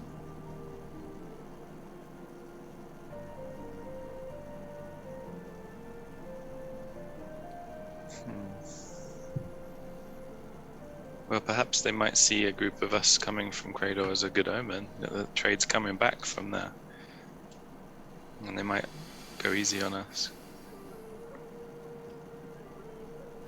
Wait to find out. We're gonna have to get stuck in and see what happens, I think. I'm trying to think. None of our plans have ever gone perfectly. But we don't have any others. We don't have many other options. That's true. So, before we start, should I keep the belt of skulls on or off? Well, you're not wearing much else, you, Lovac, so it doesn't leave a lot to the imagination if you take the belt of skulls off. But it is also a belt of skulls, so I'm torn on it. I can't give you a final verdict, I'm afraid. It is very intimidating. I don't even know what to say. Just pop it in Perhaps your a bag, new fashion, you'd be the first, but aye. Plus, it does hide your pouch. You will get a lot of unwanted questions and attention, mind, so it depends how much you want to interact with the folk tonight. I figure you're going to get that anyway, Lovac, so you might as well be comfortable while you're doing it, right? Yeah, just growl at people that talk to you. Yeah, maybe they won't speak to me. I've got this belt on. So you're keeping the belt on, yeah? Yeah.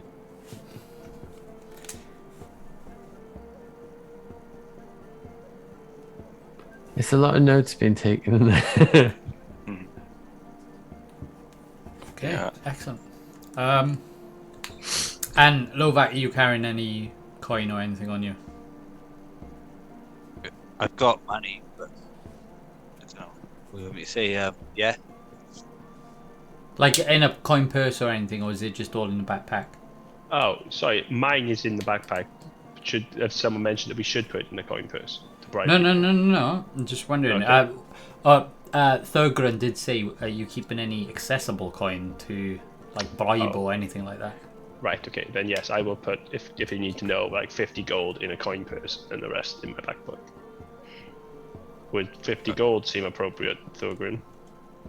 Well, I mean, look at the conditions around you.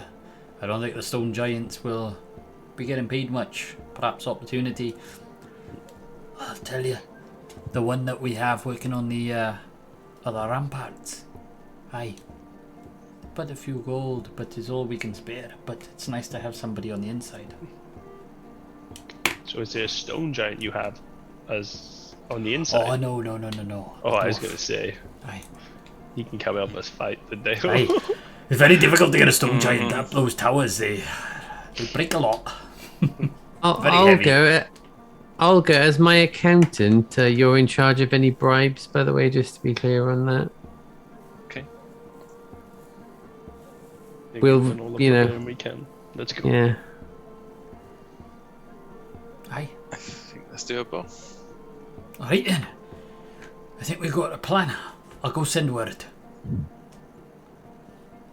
Remind me again. How do we know when the day are in the auction room? We're sending, Light.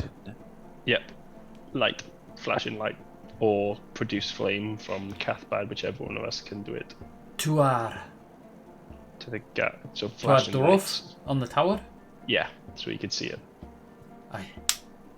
So no hidden messages to me. No? Oh no, Aye. Right. that can be the backup plan in case it If doesn't. there's some sort of creature in there, I can send a message via a bird or an insect, but I don't know what we're going to find in there, so it can be a plan B or C. Aye. Sounds like we have a plan. Alright then, with that, I think we're set to go. And he says, aye, right. One party should go out the back entrance over here, and he points to the room and like a hatch. It's in the barrel storage room. He's got a big bolt against the door, which slides away. It's like, aye, up there. The other group got through the main part of the tavern. Well, Grizz, as elegant as you are, I believe you deserve the royalty of going up the normal way, and we'll go the back exit way. Team back door. Yeah. Let's go. Yeah. That makes sense. Perfect. After you. So as you all start to do that, we'll take a short break as we start to break off into our groups to commence our infiltration of the palace, I guess. But with that, hour and a half in, so we'll take a short break. So should we say back at 1:45? Quick question though, Mike. How far away are we from the palace, approximately? Ooh, very good question. So Is it like hours or? No. So the longest part of getting up through the central town was getting past all the haggling merchants and everything, and there were a lot of steps and stuff to get up to the top part of the city. But now you've made your way halfway into the Amarata quarters, probably only about 10 minutes, 20 minutes max up the road. So before we go then, I'm just going to cast a little spell on myself, and it's going to be Gift of Alacrity. When I find it. And it So lasts you're for 8 here. hours. Yeah? On the page, screw them out. Yes. Yeah, so I'm just going to cast a little spell on myself, which is Gift of Alacrity. And it lasts for 8 hours. I'm hoping it's going to last for the adventuring day, basically. 8 hours. Cool. Yeah. Leave it for now, obviously, I'll rely on you to remember that, yeah? Yeah, So, now I remember. Cool. All right, so we'll be back in 5 minutes time. 5 minutes. So, We'll be back soon, everyone. Thank you.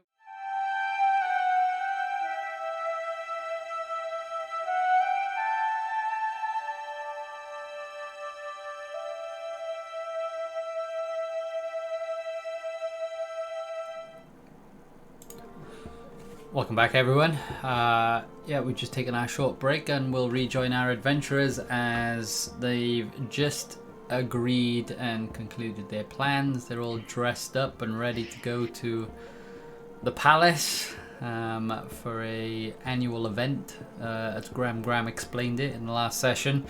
A slave and merchant auction that takes place very occasionally. It's almost like the gods willed you to arrive at this place at this time, right? So as the groups have now split off, one party has gone through the rear hatch of the basement tavern where they bring in the supplies and come out in the alley. The other group have made their way through the back upstairs and through the entrance to the tavern. Meanwhile, Thurgrun, whilst wishing you all well, has gone off to coordinate the rest of the resistance into action. So that's where we'll rejoin. We're split into two groups, one headed up by Grizz and one headed up by Drent. So let's start with Drent's group, who escaped through the rear of the tavern. Let's go. Let's go, yeah. We head Lovak in the straight there. front. Novak in the front and Broderson to my rear, protecting me. Let's do it. We head you- straight there, yeah? Yeah. Onwards So now. you come out of an area that, although you wouldn't have experienced it in the last session, where Broderson sort of went through a little alley and then up to the rooftop. So you're actually in an area where there's a bunch of barrels. It's a little bit dirty, actually. So you come out of the basement and you sort of, I guess, merge your way into the street. Traffic is quite busy. Seems to be a busy point of the day. There's lots of town folk, merchants, etc., traveling through the city. Do you want to give me a perception check, all of you? I'll carve my way through the road, rock concert. Perception. 9. 14 for Drent. Flip over to this overview. Some of your rolls not coming through, I guess. So Yeah, mine 9. was 9. Yeah, I haven't seen yours come up in the chat. So, okay, cool. That's 14, 7, and 9.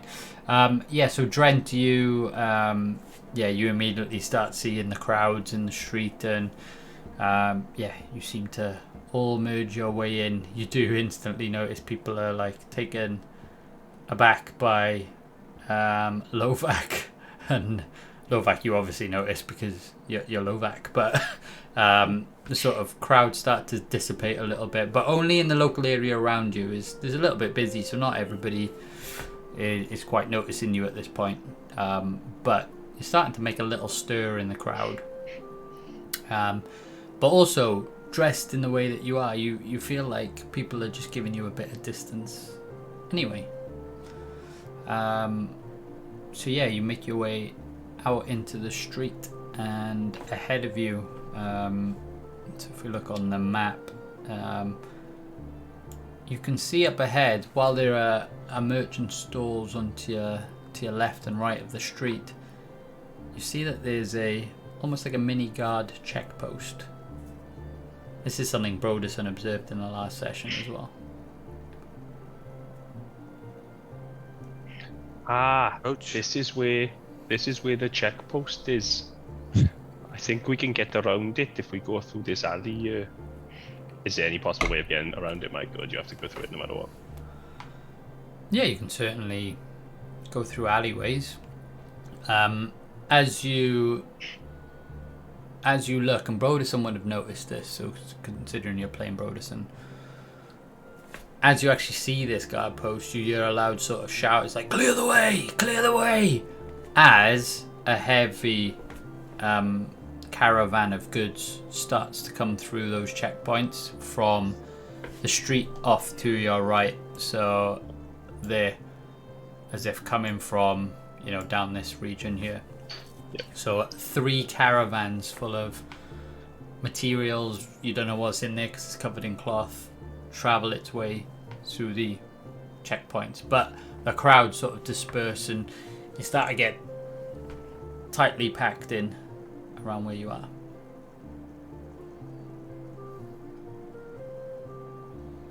Broderson and Loback hopefully come close to me to stop pickpockets from stealing my gold.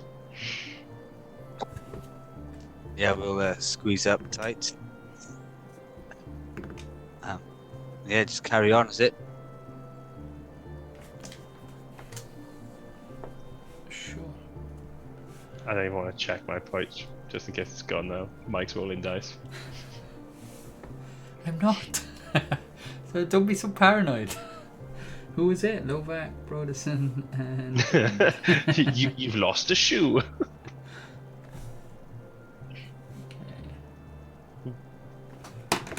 Just want to point out passive 17. Just Yeah. in case. No. I've checked all your passives, don't worry.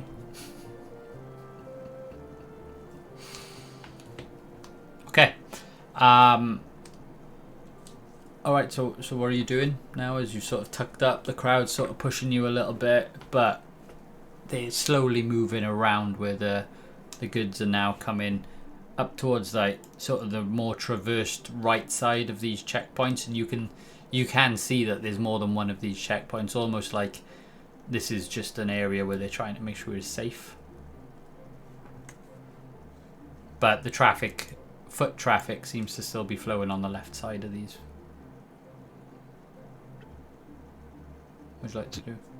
Yeah, approach the guards, right? Keep going So up you're towards going the to stay guards. with the flow, yeah? That's the plan, isn't it? I'll go in. You were the big guy, but if anyone's going to get out of anyone's way, it's going to be yours. Cool. Alright, so can you, as you're passing through this area, so there are several checkpoints, but like I said, you're all clustered now. Can you all give me a dexterity saving throw, please?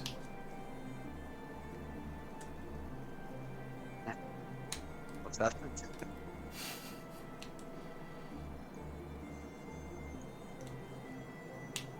Does that come through? Yours did No, not. yours doesn't seem to be working. 25.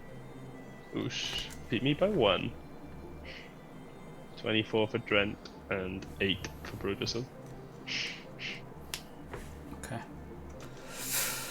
Yeah, there's a bit of pushing and I guess Broderson didn't expect it a little bit and he finds himself almost falling to the floor, but you both, given your roles, seem to pick him up. So Broderson owes you one in his pocket for stopping him fall flat on his face in the middle of a busy street and getting trampled. So you manage to make your way through the crowds, and you come out the other side and you start to see people dispersing. Then there's another sector of the city off to the west, and very light footprint ahead of you. So yeah, you seem to have made it through. And with that, we'll come over to the other party. You've just exited the front of the tavern.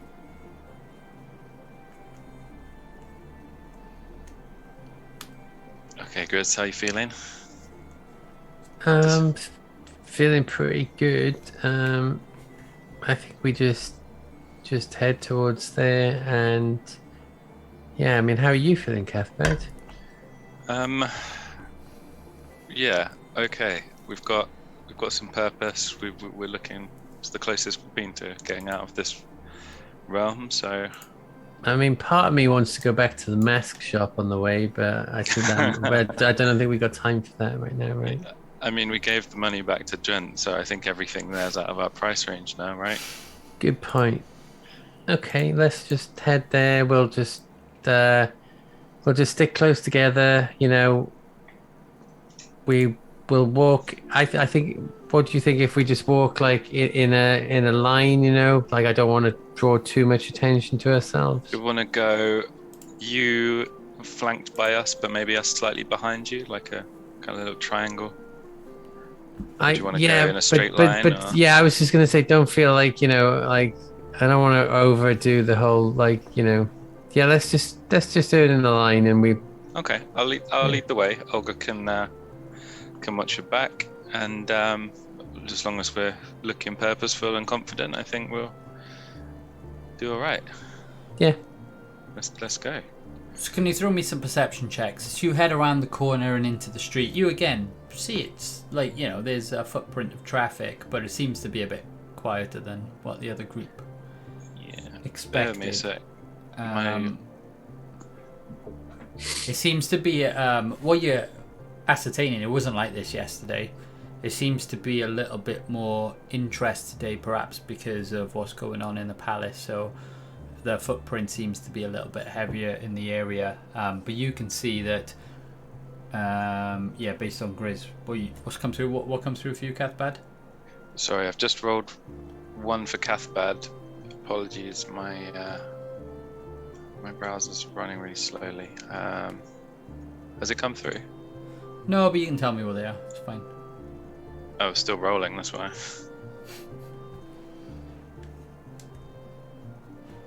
I think that's going to be a 19 for Cathbad. Okay. And Olga?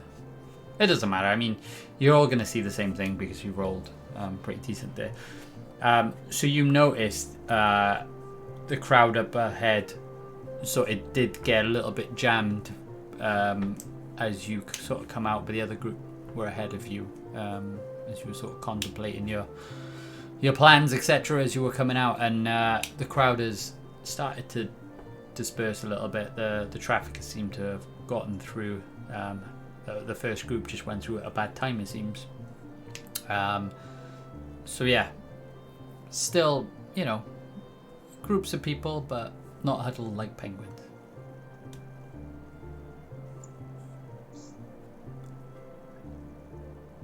Oh my god, Lovak's lost his head. Oh, there he is. Okay. Okay, so I think the sooner we get there, the better, right? Because the more time we have left for talking our way in, the better, right? Yeah, I'd rather just be there right now, you know. This planned this for a while. Let's get cracking. So remind me, this group is Cathbad, Grizz, Olga. and Olga. Okay. So as you approach the busier area, which is now quietened down a little bit as you've approached it, you do see the several checkpoints and a dwarven guard at each of them. What would you like to do? I think we just walk through. If we can't get past the guard, we're going to really struggle with the rest of it, is my thinking, right? If they stop us, we just act like we we're belong. we're here on business. Mm-hmm. Let's do it. So you're going to crack on? Keep walking straight to the palace, yeah. Cool. Oh, shit. Drop the dice on the floor. Oh, okay. So as you arrive at the first checkpoint, the dwarven guard looks over to you. Starts to start eyeing you up. What do you do?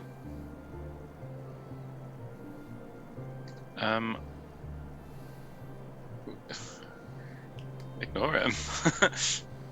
Yeah, I think maybe, I don't know. I think I'm gonna just look at him and just sort of go nod back like that, kind of like, yep, hello. I'm definitely going to ignore him because he's just a guard. He's not important enough for me to pay attention to. And Olga's just gonna do a little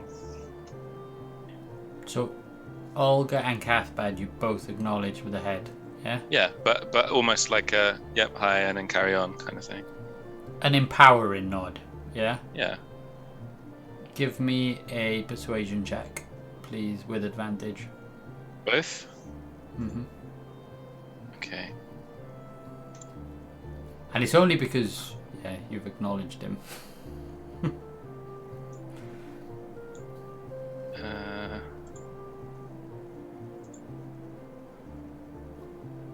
And your confidence as you seem to walk past this guard post is acknowledged by this guard, and almost like nods and looks away as though he's almost offended you.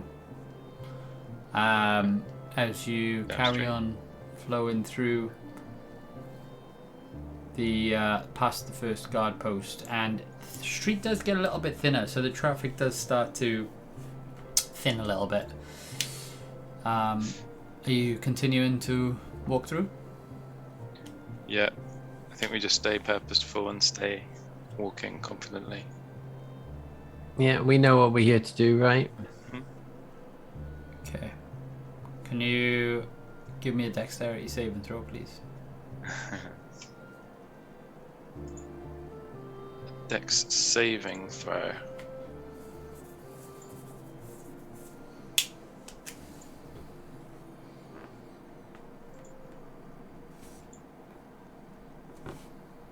Oh, mine hasn't come. Oh, there we go.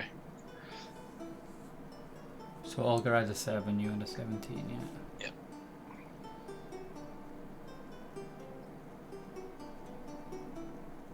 And Grizz had a 10.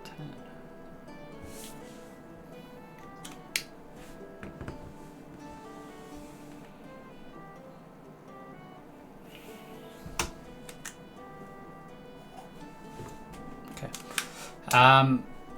Yeah, so as you do get a little bit of a hustle and bustle, like, you know, you're shunted around a little bit.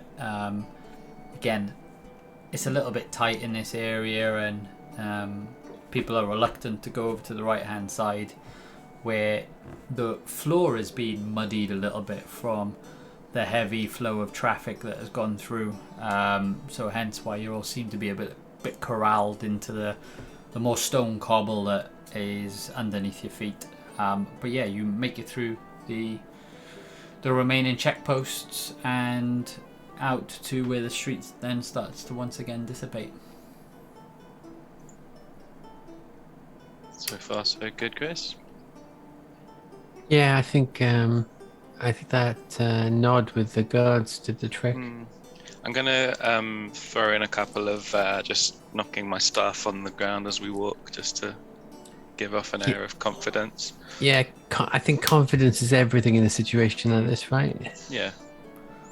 Are you doing it from an intimidating point of view or a persuading point of view? Well, just more of a not intimidating as such. Gravitas, isn't it? Yeah, just sort So of give like me a persuasion absent-mindedly. check then, please. Just a general persuasion check.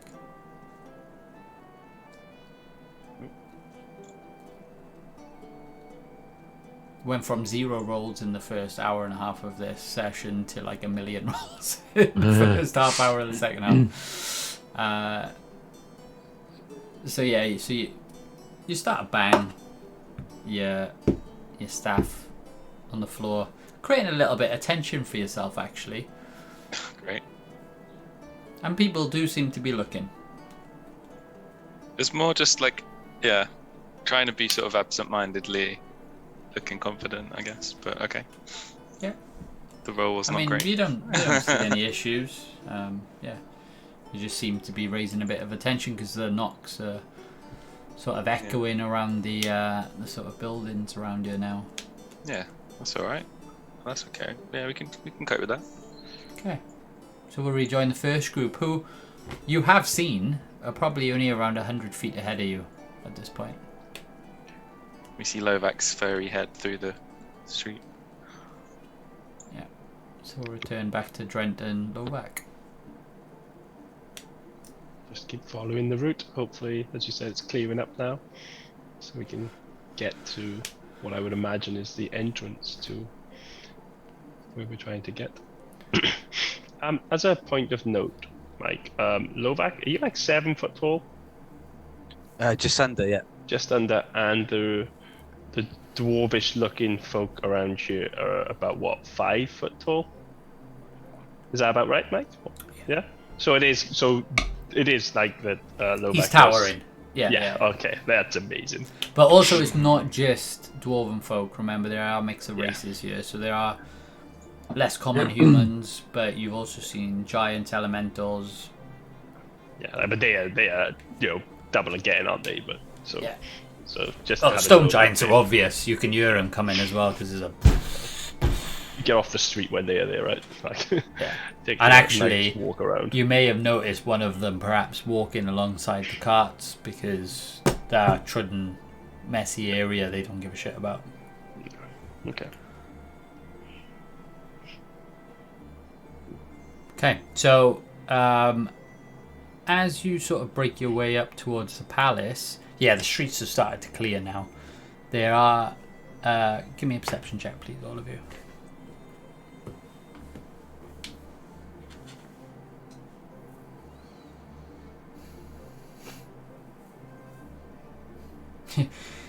You all seem to be a little bit.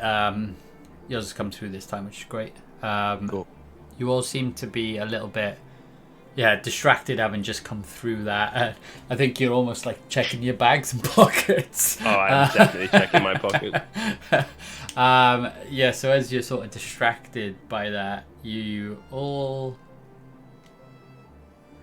seem to have made it through without any issue. You have. You all made the cut. As you sort of start to regauge your thoughts, Broderson's probably the most savvy of you lot, and Lovak just sort of look ahead and you see another bunch of checkpoints coming up, but this time they're either side of the street, just making sure the guards can see there's no ulterior way to get behind and into the palace. So you start to see a heavier presence now of guards. So initial checkpoints, 2 small guard towers here, and then you do start to see, as the street has opened up, there are 2 grand towers, and ahead at the top of them you do see large arrows almost pointing down into the street. So you can see that it's quite heavily fortified, and there are stone giants as well guarding the entryway. So what would you like to do? There's only one way to go. Keep going. Yeah. Right. Dread maybe lets out, a nervous toot.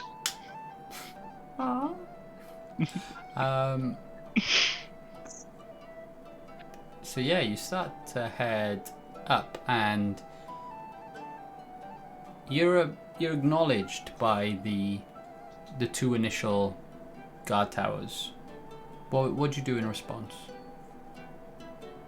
There seems to be a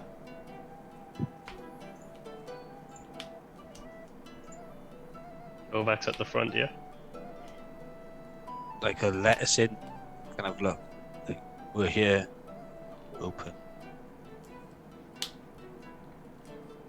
Like a. That's my watch. I will do that. I've got one of those. Trent, what do you do? So what is it? It's like 2 guard towers here. We all approach together. They're just observing you now as you're coming closer to them. Okay, so as obviously Lovak is there to the side doing his best effort, I take a slight step to the side and give a morning nod type of thing, as if hello. But I assume we're too far back at the moment to speak.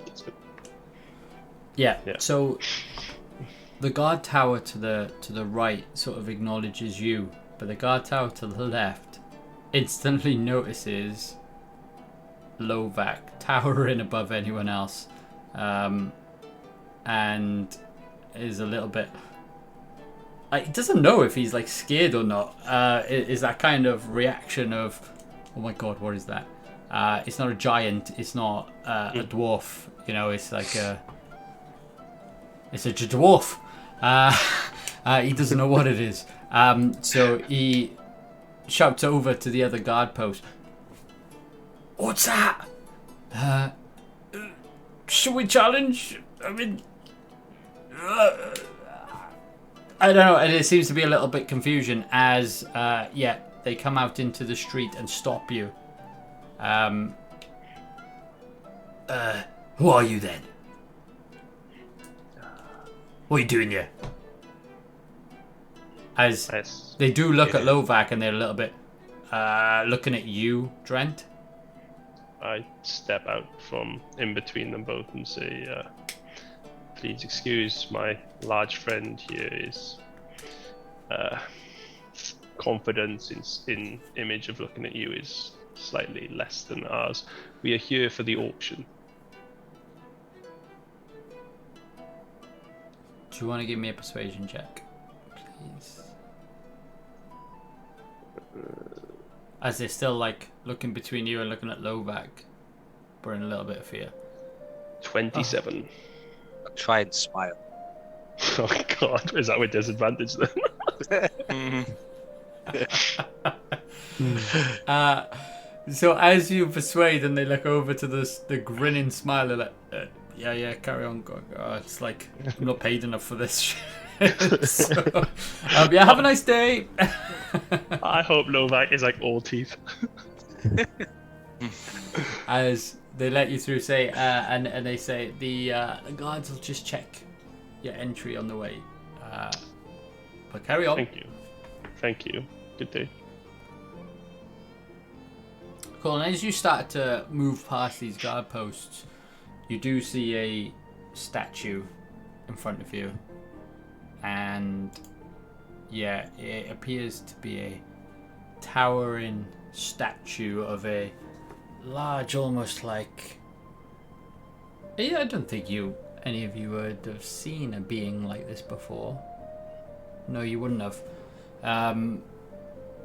So there's like a large torso with a swirling wind that flows down into the bottom of this statue, and you haven't seen a creature. If anything, give me both a history check, please. History.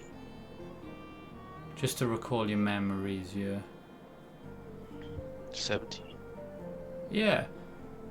Lovac, like, in your head, and Broderson wouldn't have been there at the time, so sorry, I should have said no Broderson. Yeah. Okay. You do get almost like a similar feel to outside of the tomb. I knew it. I thought it would be the sand thing, right? Obviously, Drent didn't remember, but Ryan does. Yeah. So Lovac, you get a sense that you've seen this kind of thing before, but you don't piece it 100% together or anything like that. You just feel like, oh yeah, I've seen like no feet on something before. It looks swirly. Yeah. Do I place it the sand place? Sorry? Do I remember placing it at the sand place? Yeah, so you remember this is what you recall from the start of the tomb. Yeah. I'll say to Jen, it looks like something back in the tomb. Yes, outside the Garlig's tomb. Remember, I tried to talk to one. Oh yes. Aye. Carry on. We killed it, didn't we? I believe you probably did that again, Lovac. Do you want to do anything with this statue? No, I don't. Once we've killed everything, then we'll have time to explore. It's what's going on in Drent's head. Yeah, keep my wits about me. Yeah. Just kind of looking around. You get a sense at this point that there is footprint, obviously coming up to the stairway now that you're approaching. These two grand towers towering over the front of you, and these piercing arrows pointing down. there are stone giants and dwarves. They are checking everybody as they're coming in, and you do feel like there are eyes upon you at this point in time. But yeah, you seem to take in the statue as you approach the stairs. We'll join the second group. So yeah, you've just made your way through the checkpoints on the street and out into the open. So will we have seen the group ahead of us getting stopped? Would we have picked up on that, do you think? Yeah. So I would have slowed them down a little bit, so you've started to catch up with them a little bit now. Okay. Okay, so they did. It looks like they briefly stopped the group in front of us, but it seemed to have gone okay from what we can see, right? It looks like they've probably been able to talk their way in, Grizz, so this might be the first test of your skills as a fake slave trader. Okay, I think I'm we're- happy. Yeah, I'm happy to do that. Yeah. I think we're okay. Let's keep to our strategy, and I'm sure we'll get through. If those three can get through, then I'm sure we can get through. Yeah, I'm confident we'll get through. Yeah. Let's keep going. I don't hit the floor with my staff anymore from this point on, though. If we have trouble with the guards, we'll just ask to speak to their supervisor, and we'll keep doing that, and maybe we'll get the Deo to come out and see us if there's a problem. That'll really test their customer service. Okay, yeah, Okay. let's do this. Can I just get you all to do a quick perception check, please? Now that you've escaped a little bit of the crowds. Ooh. Alright, coming through, mate. Everything's running super slow. And I'll get the natural one out now just to get it out of the way, right? I need to turn off these 3D dice. That's what's taking ages. Oh.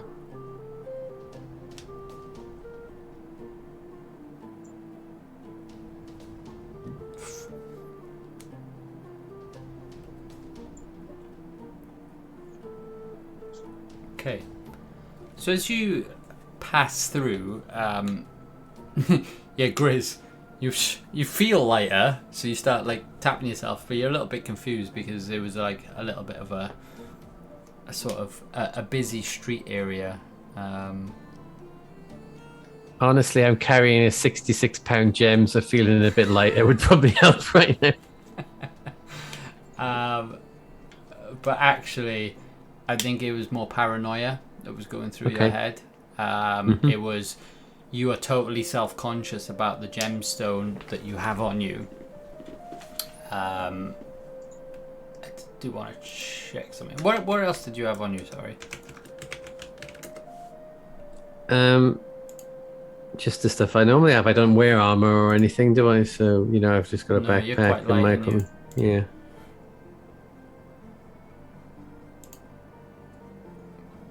Yeah. I so- do have 2 swords on my side, which is a bit unusual, I suppose. That's the. Yeah, I'm just taking a quick look. Yeah, you seem to be a little lighter than usual, and you kind of reach to your side, and you notice some of your darts are missing. Oh no, my darts! I'm always using my darts. What a terrible thing. So you take a quick look, and you think you've lost about 5 darts. Okay. That could have been a lot worse. Damn. Considering you're older one. Yeah, Yeah, totally. Boar's light would have been harsh. Mm. Oh yeah, I would have gone off in a strop if Buzz Light was missing. I'd have left you all to it. I'm sorry. Screw the rebellion, I'm going to find my sword. Yeah. New story arc. Yeah. That would be great, actually. Let's do that. Yeah, you find that Bo's light is lost as you look away from your darts onto the arena. No. No. But yeah, Cathbad, you sort of you kind of take a look at yourself as well, and you're almost like, sure, I had a little bit more on me than I did, and you seem to have lost a potion of healing. After all that effort we went through trying to find potions. Okay.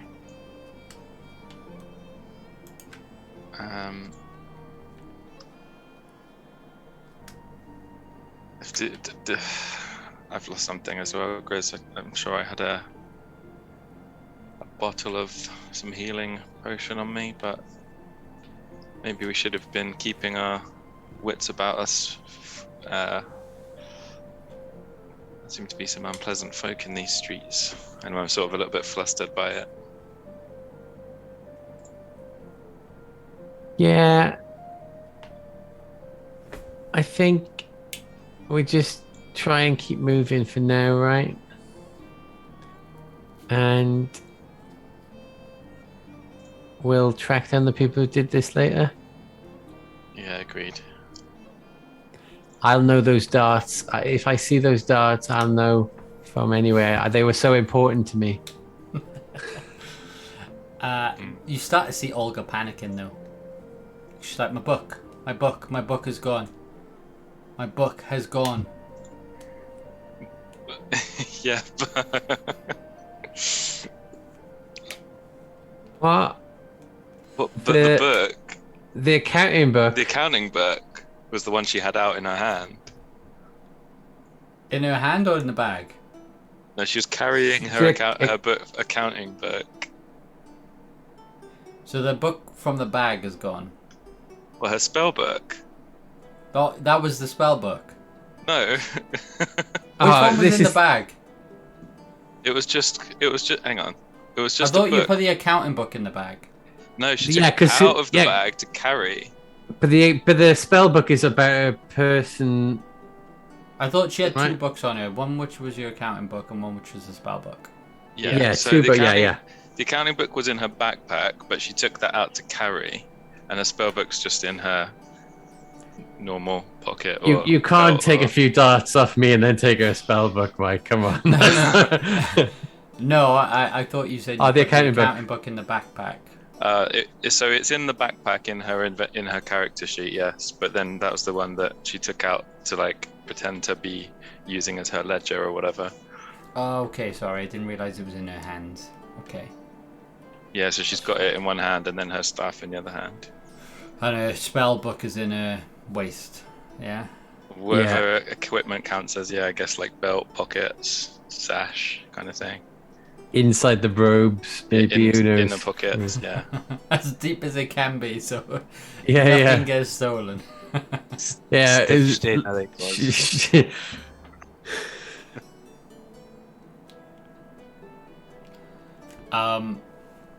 was. So I've just had a look at her backpack. So she does feel her backpack is a little bit lighter. Oh, something's gone from my bag as well. And this is actually something she's been quite dear about. Oh no. It's not. I don't think you've moved it between each other. I can't recall, but as she scrambles around her bag, she notices the star ruby is missing. Oh no, she does have the star ruby still. Oh yes, yeah. No. Okay. Which you found in Mozor's lair. Yeah. So, okay, forget about my darts. Those darts are gone. They never existed as far as I'm concerned. We've got a mission that's really important right now, but I think we should do whatever we can to recover that as soon as we can. If we liberate this place, there will be a bounty put out for that person's head, right? That's a good point. As Olga, can I cast my eyes around the street where we just came from and see if I can spot anyone that's Give me a running perception off. Yeah.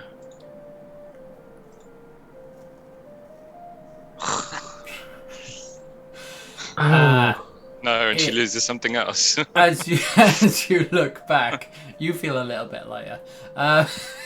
No, but as you look back, it seems to go back to a busy street. So you're out in you've moved into the open now. So it's very hard to see traffic flow in and people handing stuff off to each other. So it's a little bit confusing for you now. Curses. Well, we're gonna have to do what you said, Grizz. I'm gonna have to get back into the accountant mindset and crack on. Yeah, like ordinarily we could just drop everything and do that, but it's a pretty distinctive stone, right? We'll get it back one way or another. Let's keep moving. Yeah. Okay. So you as reluctantly as you want to, you continue to move. It was a very specific stone. So Olga, I can imagine, is not feeling pretty great right now. But you continue to walk up towards, and you've almost caught up with the group at this point, who are just ahead of you, going through a checkpoint now, almost like a final checkpoint into the palace grounds. So you see stone giants and some dwarves just approaching them as people are sort of queuing one by one to get in. You arrive at that statue that the first group had seen. Would you like to do anything? Does it have a star ruby in his hand? If not, I'm not interested. Perception check. Okay.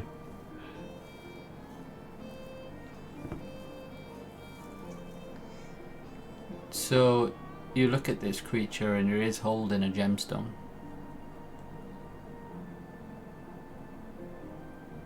So yeah, Okay. you can see that it's a creature that you're unfamiliar with, but you would have had little conversations around this with the resistance folk, who would have described them a little bit to you. So you do imagine this is now one of the Dale. And actually, you're at perception 20. You do see a plaque at the bottom, or an engraving in stone that says Odaf the Bountiful. So I look over to Olga and say, if we liberate this place and we don't get the Star of Ruby back, you're having the gem from that statue, okay? Oh yeah. The gem from the statue's not real, but it is in the shape of the Star Ruby. I mean, it's more the principle, isn't it? So Yeah. Okay, let's keep focused on the job at hand for now, and we'll talk of star rubies over a beer if need to. Okay. Let's go in and spend all these ill-gotten gains that we've gotten from trading sentient beings like animals. agreed. Okay, so you start to make your way into the queue now that is heading up these stairs. You see the towering baluster looking down at you, and the sort of heavy presence of guards. As we come back to the first group, Trent and Lovak, as you're now being approached by some stone giants and some dwarves. Alright, what's your purpose here?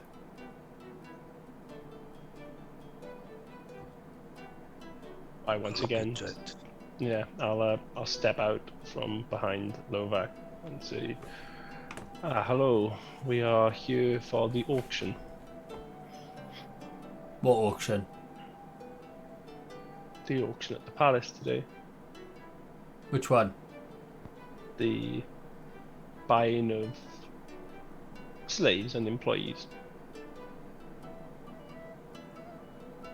Oh, that one. Yes. Alright. persuasion check.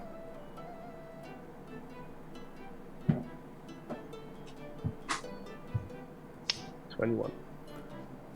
Gotcha. Alright, and this one, he's a bit different to the usual kind around here. Don't know if we can just let him in here. Well, he is carrying my funds to buy the slaves. Carrying your funds? My money? Gold, you mean? Yes. Well, not gold. It's something rarer. Alright. Show me. Of course. Take it off the backpack. Lap. Inside you should see massive gemstone shine.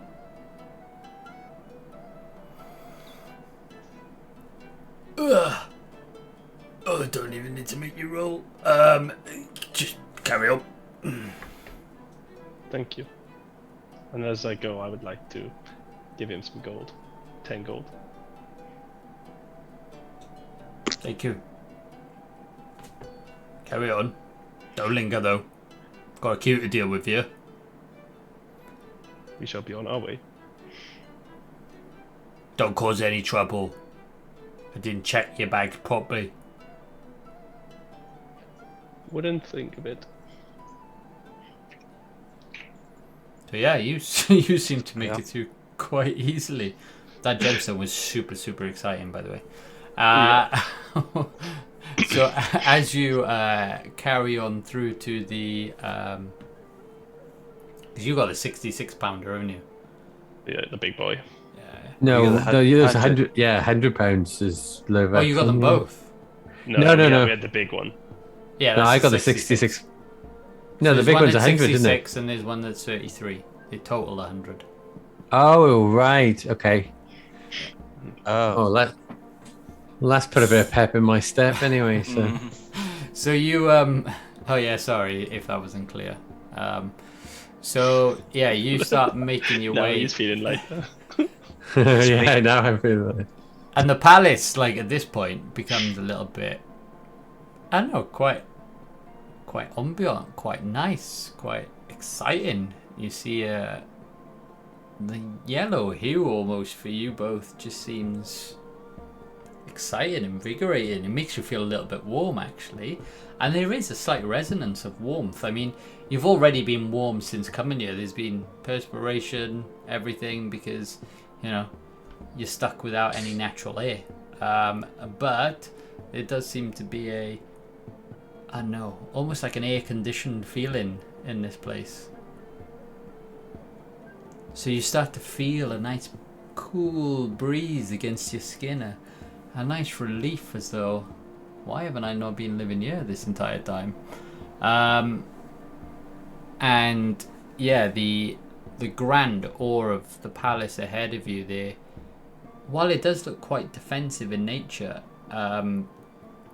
there are large pillars which lead the entryway into a grand doorway carved with lots of decorative designs, but towering above that, and you can't quite captivate it from here, but a large jacinth vein just flows out of the top of this palace, and that's what seems to resonate, that glow and aura that surrounds you. And yeah, you start to make your way, and the doors are open, and you're ushered in to the palace. And we'll come back to the second group. Oh, sorry. You want to say something? Me, I just said nice. Oh, nice. Cool, so we'll come back to the second group. We're going through the same checkpoint. So you're approached by a different stone giant this time. And some dwarves, because you're in a different part of the queue. And yeah, as you approach, you just see this towering stone giant. Looks a bit miserable, to be honest. Oh, come on then, what have you got then? Excuse me? What do you mean, excuse you? Who do you think you're talking to? I'm Odaf's guard. I can speak to anyone like I want. That's what he commands. That's what I do. Who are you to challenge the Odaf guard? You're causing trouble. Do you want to go? I Wow. really don't appreciate this gentleman's tone.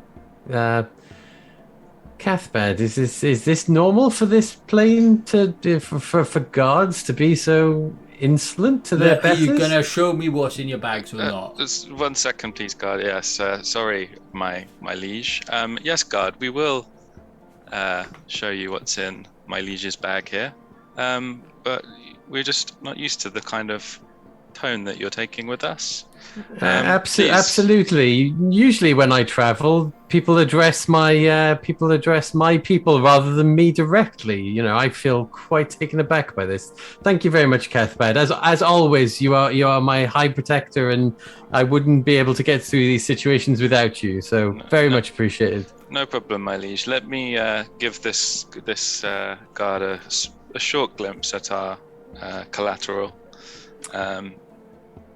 And then shall we just open the bag slightly for him to look at? And inside is the 33. Mm-hmm. Intriguing. Persuasion check with advantage, please. From Grizz or from me? You are showing, so just you with Yeah, if I'm advantage. sort of... Okay. And you've done the nicer talking. You gave me advantage, right? Yeah. Oops. Come on, roll That's number two in a two.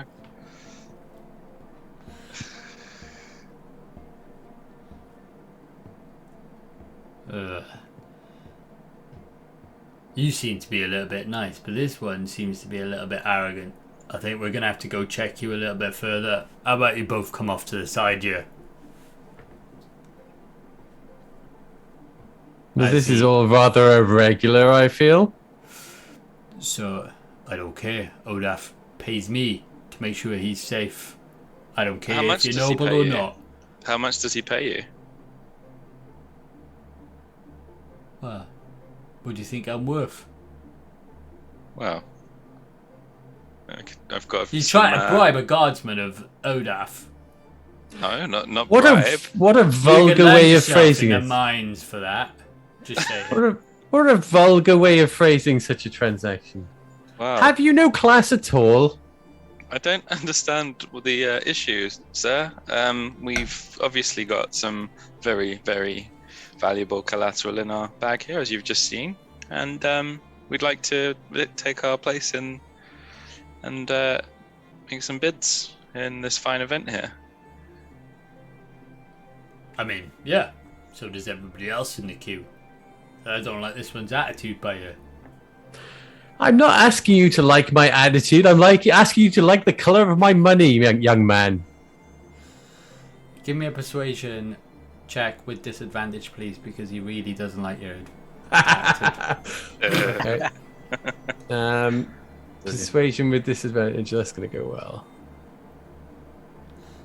Okay. That's all right. Oh, you're just one of those typical ones with money in you. Think you can just tell people what to do. I'm surprised you're having such a problem with it. It must happen to somebody like you all the time.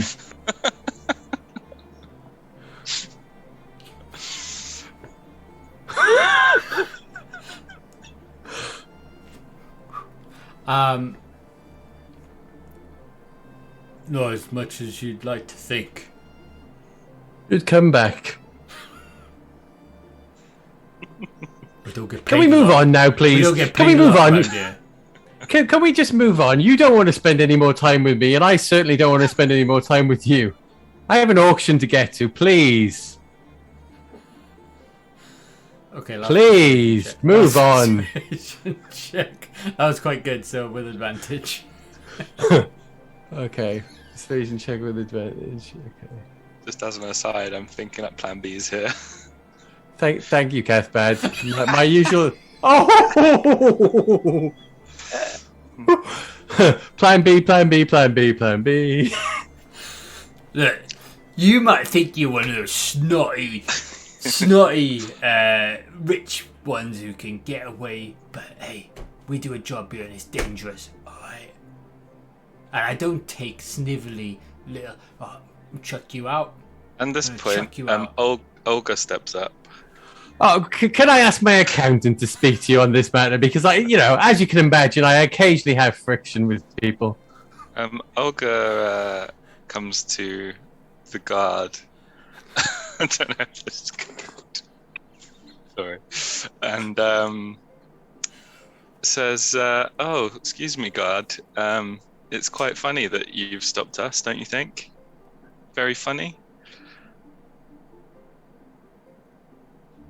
And while the guard is perplexed by us saying this, she pats him on the shoulder and casts hideous laughter on the guard. So, You sure you want to do this?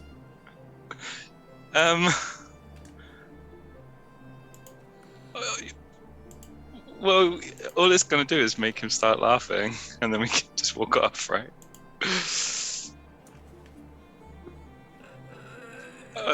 I mean, I was sure until you asked me.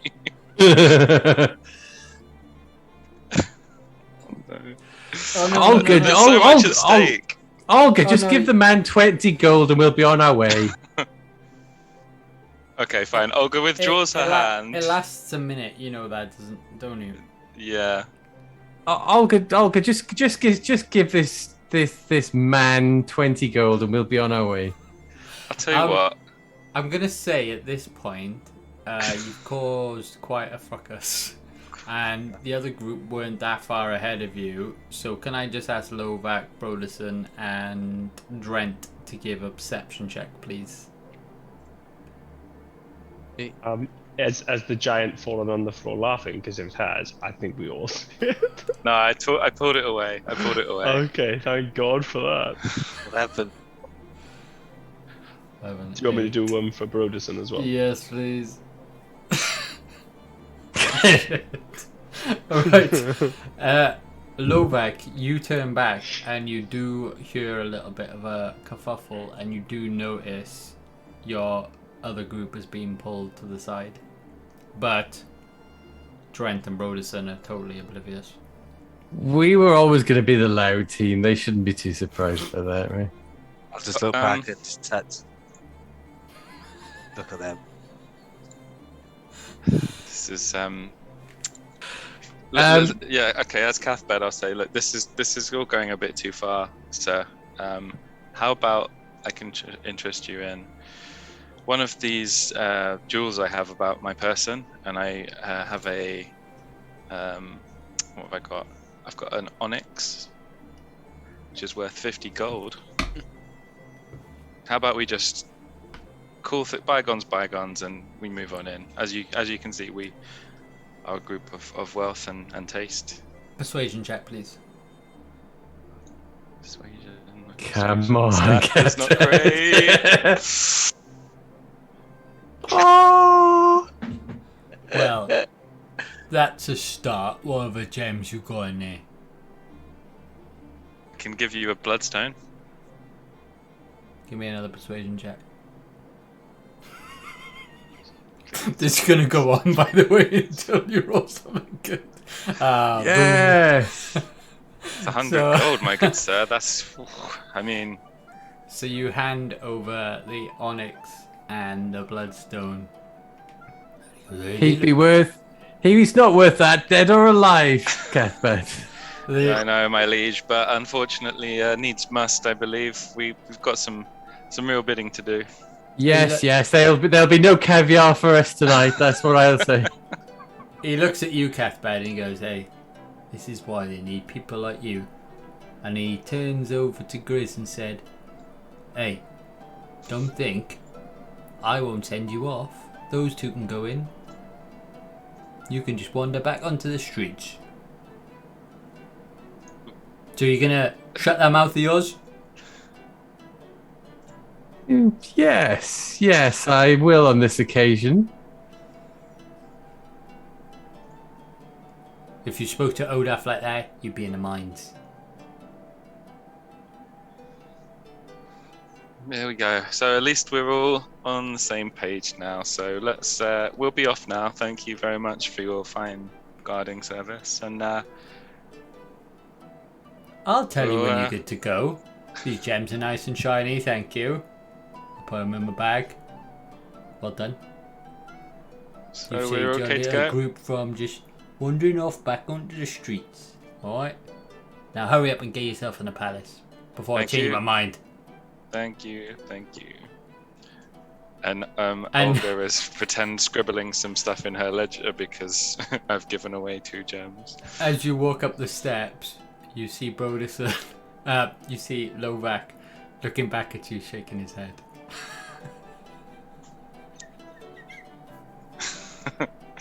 Look, We got in. We're in.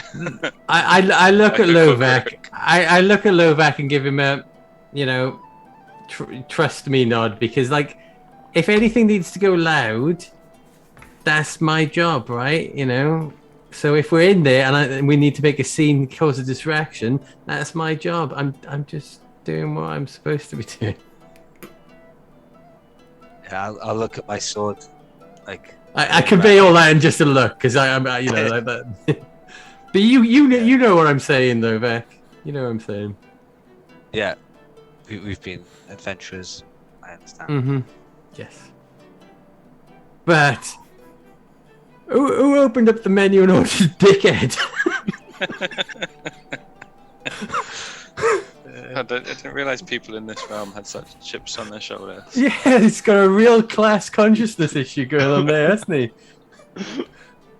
Ah, Oh, I can't believe your antics though has cost Cathman 100 gold. it's all theoretical when it's in gem form, though, isn't it? It's, Until you realise that game, it's like buying Bitcoin, isn't it? It's fine. It may have cost me gold, but it's gained me less carrying weight. So, Can I? well, Can- actually, not barely any though. Can I just take a moment to say thank you, Cathpad. You really came into your own there, and I think your kind of steady approach to things, I don't think it often gets enough credit, and I really appreciate you. You really stepped up there. So No worries, Grizz. Maybe take it down one notch from the carrot, the rich slave buyer. I think my gravestone will say maybe he should have taken it down one notch. From 11. Yeah, but thank you, sincerely, thank you for that. I was having a real sliding doors moment of do I cast the spell with Olga when Mike said, "Are you sure?" Thank you for giving me a second chance. I saw Drent's face as well. He's like, That was instant combat, I reckon. I genuinely think that was like, you did that, you've just literally incapacitated and made a giant lie on his back laughing. That's not going to look suspicious. Do you know what? I forgot he was a giant. I thought he was a dwarf. So they'd just be like, oh, it's just the guards giggling, it'll be fine. It's the magic thing as well, right? Yeah. Yeah. Might swiftly found yourselves in the mines. Yeah, I might have drawn It would have attention. been an interesting next session, actually, given the timing. Please, when she comes back. Do we go and get you guys from the mines, or do we just carry on with the mission? Yeah, that's a well, conundrum, innit? either way, I thought that was really interesting and fun, and I am assuming, Mike, you were prepped for me doing exactly what I did. That was fun. Yeah, it was one of those moments where you had to have a stuck-up guard, so put you back in your place. But there we are. Yeah. You've now both groups made your way through the final checkpoint that seemed to be the serious checkpoint. Anyway, you passed through several, and Slovak sort of looked back, shaking his head with his little grin. a little bit disbelief. You manage to catch up with them. Up to you if you're keeping your distance. But you start to make your way into the palace. I think we should keep our distance, pretend we're in. We don't know. Agreed. Yeah. Yeah. A bit So you more of a keep- surprise. Keep yourselves a little bit separated then, but you all head in to the palace, and you're instantly captivated by grand architecture and grand designs weaved through like the walls and the patterns of like sort of pillars and statues and everything. But you move into a sort of little corridor area as you ushered through, but you're getting your first glimpse of what it's like to be inside this luscious palace. And again, it's a little bit crammed, but you eventually make your way out into what can I describe as a vestibule or sort of entry court of, if you imagine a palace, if you've seen one of these entry courts of a palace. So the small corridor opens up into a wide, big square. It's around 50 feet wide and 100 feet in length. This is huge. As you sort of like look around, you're welcomed with a drink of chrismal juice, sparkling chrismal juice. As you just see gold-plated columns surround a sort of finely marbled floor, which seems to sparkle with a golden hue, as though jacinth had been infused into the stone itself. Large statues of the Deos sit on either side of the room, decorating the open space with their towering presence. There are some doors you notice which lead off to rooms on the left and right hand side of the court, which appear to be guarded by dwarfs, so you feel like you're in an area which is kind of like controlled. This is where you're allowed to be right now. And they seem to be adorned in attire that it's like half plate armor weaved with a fine yellow silk, and it's quite decorative, almost like a guard of sort that you would imagine on a palace. Yeah. And more strikingly, however, as you enter this sort of court area, at the far end of the room you see a grand stairway which splits in two, leading up to a large open and decorative door at the top of this stairway, plated in gold columns once again and fine decorations on the door. Seems to go somewhere important is what you can kind of feel.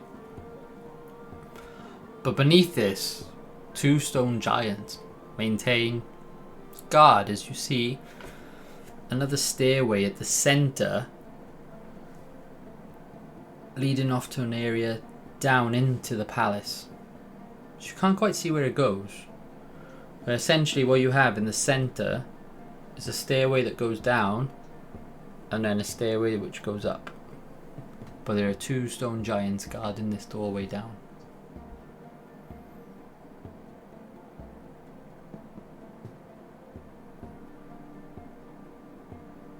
So do we see other people like approaching any of these places?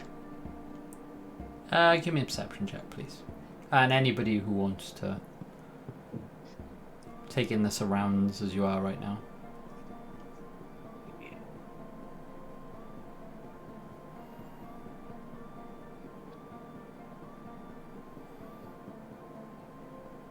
Yeah, some good rolls there.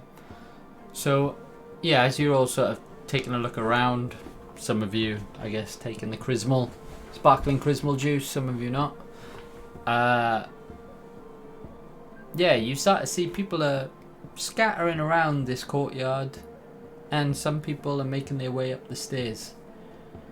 You don't see anybody going off to the areas guarded, so the stone giants and the dwarves at either side of this courtyard seem to be stopping a flow of traffic. So you're almost in a way ushered towards these stairs and up to, I don't know, you can't quite see right now. To this large doorway. As Broderson, does he see the human that he saw the night before going through the town? Or going through the town the other night? Does he see that person here? Can you give me a perception check, please?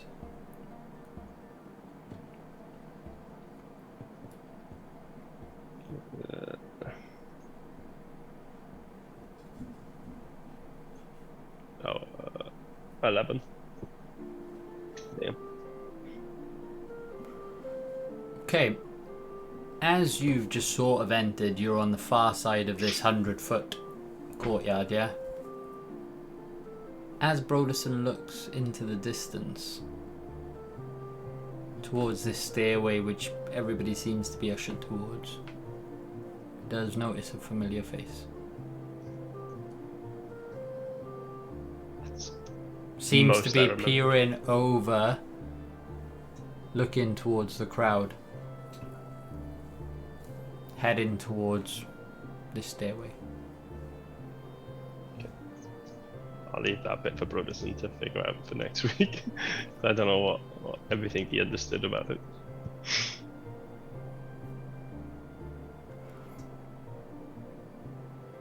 Yeah, so as you're here, we'll leave it there and have a little think about what actions you want to take for the next session, as we're pretty much 10 o'clock on the dot. So okay, quick. Yeah. While I got Broderson, I'd like to chuck my boning knife at a guard. No. Is that a distraction? No. This is where he then jumps around the corner and says, "It was him," and points at me and gets me killed. So remind me, have we just done phase 1 or phase 2 of the stage plan? 1, I think. Stage 1 I'd we say got you're in. probably Tuesday halfway message. through phase 1. Yeah, good point. Yep. Yeah, we're not in the actual auction yet, are we? Stage 1 was only infiltrate the palace. Ah, okay. Stage 2 was send the... Distraction. Yeah, but there was a trigger point, right? Yeah. Do you remember what the trigger point was? Yeah, get in the thing and check that, make sure the deal were there. Okay, I was about to say this is going to be an interesting next session. That is Yeah. right, man. You have to make sure the deal were there. Yeah. Okay. Is that right, man? Right, yeah, like I think so. I think so, yeah. I think that's right. I mean, I can only give you so much. I give you a pretty lengthy recap, you know? I can't give you everything. One thing I have Give to me get a to the give me a bottom. memory check if you want. One thing I have to get to the bottom of, just final question from me for the day, is what is the deal with chrismals? Everything's chrismals around here. Crispy chrismals, sparkling chrismal juice, you know. It's just... Are you asking me or somebody around you? I'm not asking anybody around me anything until for at least a few minutes, you know. Yeah. Because DM is not going to metagame you, so... Yeah, okay. I like to keep that a little bit, you know, surprising. Okay. Keeps the air of unknowingness. It's made from miners who died, isn't it? That's where a chrismal is. That's what it's going to be. It's going to be like dead miners. Dead miner To the juice. worst places. Yeah. I'm just glad you didn't say children then, mate. Yeah, well, you know. You can't say much after last However session, dark by the I way. go, You said however eating dark I babies go. at one point, so I don't. Yeah, I was going to say, however dark I go, you go one deeper, so don't worry about that. Don't worry about what I say. I honestly thought that was going to so blow up in your face, Chris. Yeah. Yeah, I almost did. I was well I still won't learn any lessons from it, don't worry about it. How much was that star ruby worth that old girl? About 1,000 gold, I Yep. think. A hell of a No lot. way. Yeah, it was. She And had that better was rolls only- than us as well. That was Yeah. that was only the indicative price. Oh yeah, again, it's all theoretical like Bitcoin, isn't Yeah, it? yeah. Remember, Wow. in fact, no, that wasn't prospected. Olga didn't give that to Gram to prospect, whereas you give some of your other gems to check when you were back with the resistance. Yeah. But the Star Ruby never got looked at. Okay. And that's the Well- Star Ruby that you found almost interestingly out of all of the gems in His the pile hoard. of gold of Mozor's hoard. Hey, well, Olga, if you're watching, we will join you on the quest for the Star Ruby as soon as we wrap up this bit of business. Side quest. All Side goes quest. side quest, yeah. Operation Star Ruby. It sounds like a special mission, doesn't it? I want Grizz to be like selfishly being like, we'll do that after we go find my darts. Creating a list of things to do, yeah? The priorities. order. I Grizz's mean, darts. Grizz is self-absorbed, but Grizz is not that self-absorbed. So yeah, no, that's the end of the session. So no, lovely. Thank you everybody for joining. Thought that was a really interesting build up towards getting into the palace. To be honest, never know how these sessions are going to go. Sometimes I was fully expecting an engagement with Deo or something. I don't know. Like literally the plans that you have best laid out, but it seems to be a slowly grinded your way through to phase 1, which has been really interesting and really enjoyed that. So no, thank you everyone for participating this evening, and thank you everyone at home for watching tonight's session, and those watching live on Twitch. Really appreciate your support, and again, if you're just tuning in for the first time and you like kind of what you see, please do check out our videos on our Twitch and YouTube channels, and yeah, hit that sort of like and subscribe button if you enjoy what you see, and if you have any feedback, let us know as well. But beyond that, it's been a pleasure. Hope you all enjoyed the session tonight, and we'll catch you all again soon. We are the Conduits of Chaos. Have a good evening, everyone. Good night. See ya.